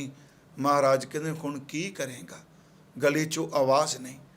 चलो इत्थों तक तो एक पक्ष मैं रखिया, फिर भी मैं यतन करांगा कि गुरु ग्रंथ साहिब, गुरु तेग बहादुर साहिब ਇਹਦੇ ਵਿੱਚ फिर रमज रख गया। कहो नानक ए बिद भई तऊ ना हारस लीन। ਇਹਦਾ मतलब ਇਹ ਅਵਸਥਾ ਆ ਗਈ, ਤੂੰ ਅਜੇ ਵੀ ਕਿਉਂ ਨਹੀਂ ਖਰੀ ਦਾ ਰਸ ਲੈ ਰਿਹਾ। ਤਊ ਨਾ ਹਾਰਸ ਲੀਨ। ਮੈਨੂੰ ਲੱਗਦਾ ਇਸ ਅੱਧੀ ਤੁਕ ਵਿੱਚ ਗੁਰੂ ਫਿਰ ਕਹਿੰਦਾ ਪਿਆ ਉਹ ਇਹ ਹਾਲਤ ਤੇਰੀ ਹੋ ਗਈ, ਅਜੇ ਵੀ ਯਤਨ ਕਰ, ਸ਼ਾਇਦ ਤੇਰਾ ਖਹਿੜਾ ਛੁੱਟਦਾ ਵਾਸ਼ਨਾ ਤੋਂ, ਤੇਰੇ ਅੰਦਰ ਖਰੀ ਦੇ ਨਾਮ ਦਾ ਰਸ ਆ ਜਾਏ। ਬਾਬਾ ਸਾਹਿਬ ਨੇ ਸ਼ੁਰੂਆਤ ਅਸੀਂ ਕੀਤੀ ਸੀ ਬਾਬਾ ਫਰੀਦ ਜੀ ਤੋਂ, ਕਿਉਂਕਿ ਉਹਨਾਂ ਕਾਫੀ ਜ਼ਿਆਦਾ ਬਚਨ ਬੁਢੇਪੇ ਮੌਤ ਨਾਲ ਰਿਲੇਟਡ ਨੇ ਉਹਨਾਂ ਦੀ ਬਾਣੀ 'ਚ। ਉਹਨਾਂ ਦਾ ਉਹ ਬਚਨ ਜਿਹੜਾ ਇੱਕ ਦਿਨ ਵਾਚਿਆ ਸੀ ਕਿ ਬੁਢੇਪੇ ਵਿੱਚ ਗੁਰਬਾਣੀ ਬੜਾ ਵੱਡਾ ਸਹਾਰਾ ਦਿੰਦੀ ਹੈ, ਬੜਾ ਵੱਡਾ ਆਸਰਾ ਦਿੰਦੀ ਹੈ।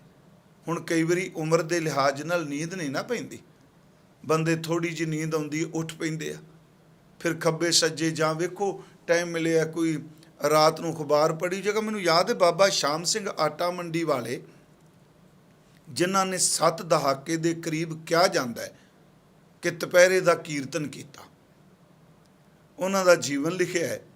ਤੇ ਉਹਦੇ ਵਿੱਚ ਕਹਿੰਦੇ ਨੇ ਇੱਕ ਸੱਜਣ ਰਾਤ ਨੂੰ ਜਿਹੜਾ ਉਹਨਾਂ ਦੀ ਸੇਵਾ ਵਿੱਚ ਰਹਿੰਦਾ ਸੀ ਸੇਵਾਦਾਰ, ਉਹ ਰਾਤ ਨੂੰ ਜਦੋਂ ਬਿਰਧ ਹੋਏ ਤੇ ਰਾਤ ਨੂੰ ਉੱਠਦੇ ਸਨ, ਤੇ ਬਜ਼ੁਰਗ ਹੋਣ ਕਰਕੇ ਉਹਨਾਂ ਨੂੰ ਕਿਰਿਆ ਸੋਧਨ ਵਾਸਤੇ ਪਕੜ ਕੇ ਲਿਜਾਣਾ ਕਈ ਵਾਰੀ।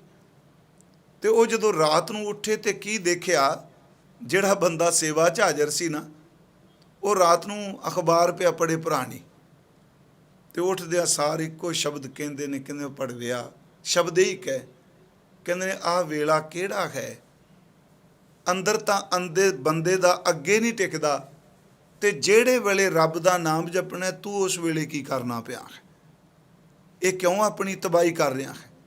ਮੈਂ ਫਿਰ ਬੇਨਤੀ ਕਰਾਂਗਾ ਖਾਸ ਕਰਕੇ ਬਜ਼ੁਰਗਾਂ ਨੂੰ ਕਿ ਜੇ ਮੰਨ ਲਓ ਰਾਤ ਨੂੰ ਨੀਂਦ ਨਹੀਂ ਪੈਂਦੀ ਤੇ ਫਿਰ ਇੱਕ ਕੰਮ ਕਰ ਲਈਏ, ਉੱਠ ਕੇ ਮੂੰਹ ਧੋ ਕੇ ਜਪਜੀ ਸਾਹਿਬ ਦਾ ਪਾਠ ਹੀ ਕਰ ਲਈਏ।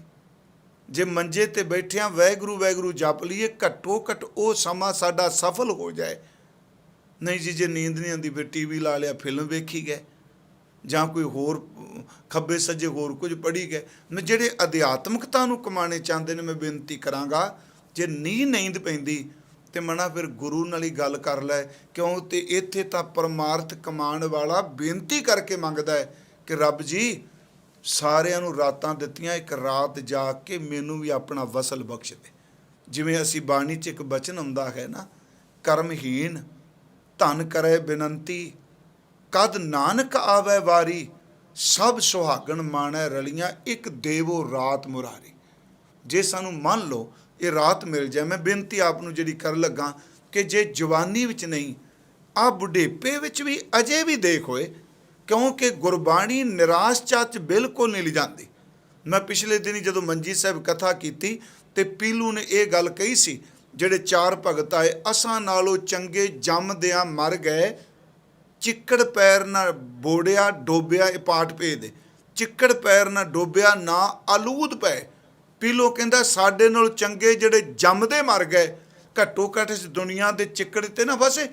ਮੇਰੇ ਗੁਰੂ ਅਰਜਨ ਦੇਵ ਨੇ ਕਿਹਾ ਨਾ, ਇੰਨੀ ਢਹਿੰਦੀ ਕਲਾ ਦੇ ਖਿਆਲ, ਇਹੋ ਜਿਹੇ ਸ਼ਬਦਾਂ ਨੂੰ ਗੁਰੂ ਗ੍ਰੰਥ ਸਾਹਿਬ ਵਿੱਚ ਥਾਂ ਨਹੀਂ। ਕਿਉਂ?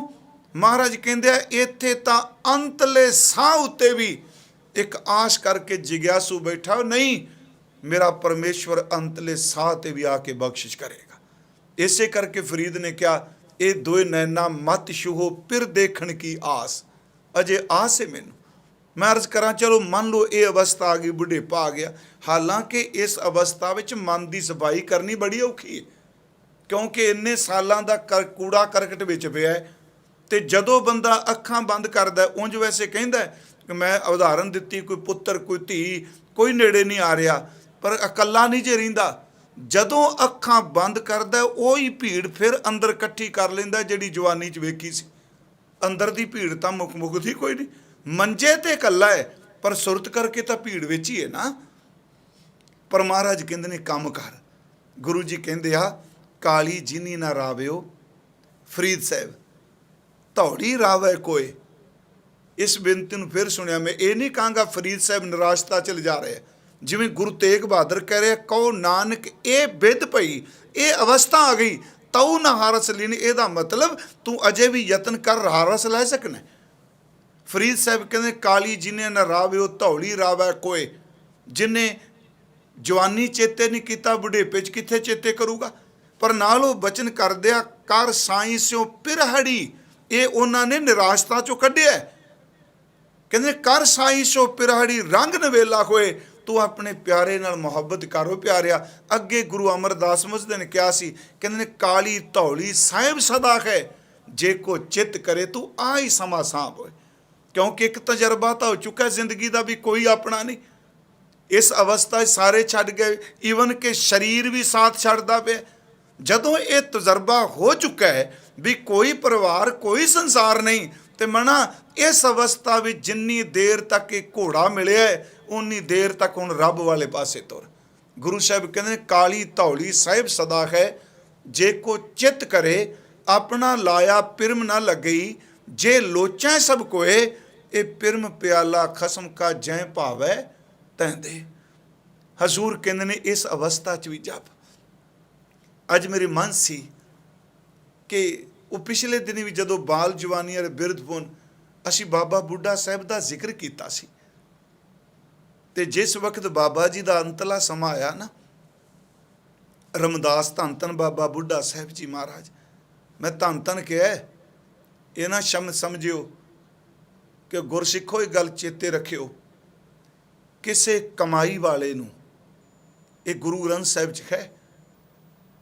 ਅੱਜ ਤਾਂ ਜ਼ਬਾਨ ਸਾਡੀ ਕਾਬੂ ਨਹੀਂ ਨਾ, ਜੋ ਮੂੰਹ ਚੁੰਮਦਾ ਬੋਲੀ ਜਾ ਰਹੇ ਹਾਂ। ਗੁਰਮੁਖੋ, ਕਿਸੇ ਕਮਾਈ ਵਾਲੇ ਨੂੰ ਸਿਰਫ ਬਾਬਾ ਜੀ ਕਹਿ ਦਿਓਗੇ ਨਾ, ਅਦਬ ਨਾਲ ਸਤਿਕਾਰ ਨਾਲ। ਪਰ ਅੱਜ ਬਾਬੇ ਕਿੱਥੇ ਕਹਿੰਦੇ ਆ, ਬੂਬਨੇ ਕਹਿੰਦੇ ਆ ਲੋਕੀ ਕਮਾਈਆਂ ਵਾਲਿਆਂ ਨੂੰ। ਪਖੰਡੀ ਮੈਂ ਕਿਹਾ ਪਹਿਲਾਂ ਨਹੀਂ ਸਨ। ਮਹਾਰਾਜ ਕਹਿੰਦੇ ਨੇ ਕਿ ਜਿਹਨਾਂ ਨੂੰ ਇੱਕ ਵਾਰੀ ਤੁਸੀਂ ਜੀ ਕਹਿ ਦਿਓਗੇ, ਜੇ ਕੋ ਜੀਓ ਕਹੇ ਉਹਨਾਂ ਕੋ ਜਮ ਕੀ ਤਲਬ ਨਾ ਹੋਈ। ਜੀ ਸਰਬ ਅਦਬ ਵਾਲਾ ਸ਼ਬਦ ਵਰਤ ਲੈ। ਬਾਬਾ ਜੀ ਦਾ ਅੰਤਲਾ ਸਮਾਂ ਆਇਆ, ਬਜ਼ੁਰਗੀ ਹੈ। ਬੜਾ ਸੋਹਣਾ ਰਮਦਾਸ ਮਹਾਰਾਜ ਜੀ ਨੇ ਗੁਰੂ ਹਰਗੋਬਿੰਦ ਸਾਹਿਬ ਸ਼੍ਰੀ ਹਰਗੋਬਿੰਦਪੁਰੇ ਨੇ ਭੇਜਿਓ ਨੇ ਆਦਮੀ ਕਿ ਸਾਨੂੰ ਆ ਕੇ ਦਰਸ਼ਨ ਦਿਓ। ਤੇ ਨਾਲ ਇਹ ਕਿਹਾ ਸੀ, ਮਹਾਰਾਜ ਜਿੱਦਣ ਮੈਂ ਜਾਣਾ ਹੈ ਤੁਸੀਂ ਕੋਲ ਹੋਣਾ ਹੈ। ਧੰਨ ਗੁਰੂ ਹਰਗੋਬਿੰਦ ਸਾਹਿਬ ਆ ਗਏ। ਹੁਣ ਅਵਸਥਾ ਉਮਰ ਕਿੰਨੀ? ਮੈਂ ਕਹਿੰਦਾ 125 ਸਾਲ ਤੇ 2.5 ਦਿਨ ਕਹਿੰਦੇ। ਚਲੋ ਅਸੀਂ ਸਿੱਧੀ 125 ਸਾਲ ਦੀ ਉਮਰ ਹੈ ਬਾਬਾ ਸਾਹਿਬ ਜੀ ਦੀ। ਤੇ ਉਹਨਾਂ ਨੇ 1506 ਨੂੰ ਉਹਨਾਂ ਦਾ ਜਨਮ ਹੈ। 604 ਨੂੰ ਉਹ ਗੁਰੂ ਗ੍ਰੰਥ ਸਾਹਿਬ ਦੇ ਮੁੱਖ ਗ੍ਰੰਥੀ ਸਾਹਿਬ ਬਣੇ। 98 ਸਾਲ ਦੀ ਉਮਰ 'ਚ ਧੰਨ ਬਾਬਾ ਬੁੱਢਾ ਸਾਹਿਬ ਜੀ ਗ੍ਰੰਥੀ ਸਾਹਿਬ ਬਣੇ। 1631 'ਚੋਂ ਨਾ ਚੋਲਾ ਛੱਡਿਆ। 1506 ਤੇ 1631 125 ਸਾਲ ਉਹਨਾਂ ਸੇਵਾ ਉਮਰ ਭੋਗੀ। 12 ਸਾਲ ਦੀ ਉਮਰ 'ਚ ਗੁਰੂ ਨਾਨਕ ਸਾਹਿਬ ਨੂੰ ਮਿਲੇ। ਇਹਦਾ ਮਤਲਬ 125 ਸਾਲਾਂ ਵਿੱਚੋਂ 113 ਸਾਲ ਉਸ ਮਹਾਂਪੁਰਖ ਨੇ ਗੁਰੂ ਨਾਨਕ ਸਾਹਿਬ ਦੇ ਘਰ ਦੀ ਚਾਕਰੀ ਕੀਤੀ ਹੈ। ਅੰਤਲਾ ਸਮਾਂ ਆ ਗਿਆ। ਸਰੀਰਕ ਅਵਸਥਾ ਬੁਢੇਪਾ ਹੈ। ਇਹ ਤਾਂ ਕੁਦਰਤੀ ਕਿ ਇਸ ਤਬਦੀਲੀ ਮੈਂ ਕਿਹਾ। ਗੁਰੂ ਹਰਗੋਬਿੰਦ ਸਾਹਿਬ ਮਹਾਰਾਜ ਸੱਚੇ ਪਾਤਸ਼ਾਹ ਜੀ ਨੂੰ ਸੁਨੇਹਾ ਭੇਜਿਆ। ਸਤਿਗੁਰੂ ਆਏ। ਇਤਿਹਾਸ ਕਹਿੰਦਾ ਹੈ ਕਿ ਬਾਬਾ ਬੁੱਢਾ ਸਾਹਿਬ ਜੀ ਨੂੰ ਆਵਾਜ਼ ਦਿੱਤੀ ਘਰੋਂ ਕਿ ਬਾਬਾ ਜੀ ਸਤਿਗੁਰੂ ਆਏ। ਉੱਠ ਕੇ ਅੱਗੇ ਤੁਰ ਪਏ। ਕਹਿੰਦੇ ਇੰਨੇ ਰਸ ਮਗਨ ਸਨ ਅੰਤਲੇ ਦਿਨਾਂ 'ਚ, ਇੰਨੇ ਆਪਣੇ ਆਪੇ ਜੁੜੇ ਸਨ। ਭਰਵੱਟਿਆਂ ਦੇ ਕੇਸ ਲੰਬੇਰੇ ਸਨ, ਚਿੱਟੇ ਸਨ, ਅੱਖਾਂ ਢੱਕੀਆਂ ਸਨ, ਥੋੜ੍ਹਾ ਜਿਹੇ ਤੁਰੇ, ਇੰਨੇ ਰਸ ਮਗਨ ਹੋ ਗਏ ਕਿ ਵਿਹੜੇ ਵਿੱਚ ਹੀ ਬੈਠ ਗਏ। ਗੁਰੂ ਹਰਗੋਬਿੰਦ ਸਾਹਿਬ ਆ ਗਏ, ਦੇਖਿਆ ਬਸ ਇਸ ਤਰ੍ਹਾਂ ਹੀ ਬੈਠੇ ਨੇ। ਭਾਈ ਗੁਰਦਾਸ ਸਾਹਿਬ ਜੀ ਨੇ ਚਰਨ ਪਕੜੇ, ਹਿਲਾਇਆ, ਧੰਨ ਗੁਰੂ ਹਰਗੋਬਿੰਦ ਸਾਹਿਬ ਦੇ ਦਰਸ਼ਨ ਕੀਤੇ ਉਹਨੇ ਦੌੜ ਕੇ। ਵਾਹਿਗੁਰੂ ਹੱਥ ਕੱਢ ਕੇ ਮੱਥਾ ਟੇਕਿਓ। ਗੁਰੂ ਹਰਗੋਬਿੰਦ ਸਾਹਿਬ ਨੇ ਅਦਬ ਨਾਲ ਹੱਥ ਫੜ ਲਏ, ਆਪ ਗੋਡਿਆਂ ਨੂੰ ਹੱਥ ਲਾਏ। ਹੁਣ ਅੰਤਲਾ ਸਮਾਂ, ਸਵੇਰੇ ਉੱਠ ਕੇ ਇਸ਼ਨਾਨ ਕੀਤਾ ਜੀ। ਤੇ ਜਦੋਂ ਸਿੱਖਾਂ ਪੁੱਛਿਆ, ਬਾਬਾ ਜੀ ਸਾਨੂੰ ਕੋਈ ਜ਼ਿੰਦਗੀ ਦਾ ਤੱਤ ਸਮਝਾਓ, ਤੁਸੀਂ ਇੰਨਾ ਸਮਾਂ ਕਾਲ ਕਮਾਈ ਕੀਤੀ। ਉਹਨਾਂ ਕਿਹਾ, ਜਪ ਕਰੋ, ਤਪ ਕਰੋ, ਸਿਮਰਨ ਕਰੋ, ਹੀਲੇ ਕਰੋ, ਸੇਵਾ ਕਰੋ, ਸਭ ਕੁਝ ਕਰਕੇ ਦਾਵਾ ਕਦੀ ਨਹੀਂ ਕਰਨਾ। ਕਰੋ ਸਭ ਕੁਝ ਪਰ ਦਾਵਾ ਨਹੀਂ ਕਰਨਾ। ਕਿਉਂ ਜੀ? ਕਹਿੰਦੇ ਨੇ ਆਸ ਇਹਦੀ ਕਿਰਪਾ ਦੀ ਰੱਖੋ। ਜਦੋਂ ਸਰੀਰ ਛੱਡਿਆ, ਜਪਜੀ ਸਾਹਿਬ ਦਾ ਪਾਠ ਸੰਭਲ ਸੰਭਲ ਕੇ ਆਪ ਕੀਤਾ। ਪਾਠ ਕਰਕੇ ਕਹਿੰਦੇ ਆ, ਦੀਜੈ ਆਇਸ ਮੈਂ ਅਗਰ ਸਧਾਊਂ। ਹੇ ਗੁਰੂ ਹਰਗੋਬਿੰਦ ਸਾਹਿਬ ਹੁਣ ਆਗਿਆ ਦਿਓ, ਮੈਂ ਚੋਲਾ ਛੱਡਣ ਲੱਗਾ ਵਾਂ। ਤੇ ਚਿਹਰੇ ਤੇ ਕਹਿੰਦੇ ਲਾਲੀ, ਅੱਖਾਂ ਭਰੀਆਂ ਪਈਆਂ ਰਸ ਨਾਲ, ਮੁਖ ਵਿੱਚੋਂ ਨਾਮ ਦੀ ਉਹ ਬਖਸ਼ਿਸ਼। ਕਹਿੰਦੇ ਦੀਜੈ ਆਗਿਆ, ਦੀਜੈ ਆਇਸ ਮੈਂ ਅਗਰ ਸਧਾਊਂ, ਪਰਮ ਪਦਵੀ ਤੁਮਰੀ ਪਾਊਂ। ਅੱਗੋਂ ਪਰ ਮਹਾਰਾਜ ਕਹਿੰਦੇ ਨੇ, ਕਹਿਓ ਬਚਨ ਸਤਿਗੁਰ ਕਹਿਓ, ਬਿਰਾਜੋ ਪਿਆਰੇ। ਮਹਾਰਾਜ ਕਹਿੰਦੇ ਸਤਿਗੁਰ ਕਹਿਓ, ਬਿਰਾਜੋ ਪਿਆਰੇ, ਗਗਨ ਸਮ ਤੋਂ ਵਿਆਪਕ ਸਾਰੇ। ਤੂੰ ਇਸ ਤਰ੍ਹਾਂ ਵਿਰਾਟ ਹੋ ਜਾਏਗਾ ਹੁਣ, ਜਿਵੇਂ ਅਸਮਾਨ ਸਾਰੀਆਂ ਥਾਵਾਂ ਤੇ ਸਮਾਇਆ ਹੋਇਆ ਵਿਰਾਟ ਹੈ। ਤੂੰ ਇਸ ਸਰੀਰ ਵਿੱਚੋਂ ਨਿਕਲ ਕੇ ਉਸ ਪਰਮ ਵਿਰਾਟ ਦੇ ਵਿੱਚ ਸਦਾ ਲਈ ਸਮਾ ਜਾਏਗਾ। ਪਿਆਰਿਓ, ਗਏ ਉਹ ਵੀ, ਪਰ ਉਹ ਰਸ ਵਿੱਚ ਮਗਨ ਨੇ। ਗੁਰੂ ਤੇਗ ਬਹਾਦਰ ਕਹਿ ਰਹੇ, ਉਹ ਦੇਖ ਹਾਲਤ ਮੰਦੀ ਹੋ ਗਈ ਆ, ਸਿਰ ਕੰਬਦਾ ਪਿਆ, ਪੈਰ ਡਗਮਗਾਉਂਦੇ ਨੇ, ਅੱਖਾਂ ਦੀ ਜੋਤ ਚਲੀ ਗਈ ਏ। ਤੇ ਪਿਆਰਿਆ, ਇੱਕ ਕੰਮ ਕਰ, ਇਹ ਜਿਹੜੇ ਦਿਨ ਬਚੇ ਨੇ ਨਾ, ਇਹ ਖਰੀ ਰਸ ਵਿੱਚ, ਨਾਮ ਰਸ ਵਿੱਚ ਜੋੜ ਦੇ। ਇੰਨੀਆਂ ਕੋਈ ਬੇਨਤੀਆਂ ਸਵੀਕਾਰ ਕਰਿਓ।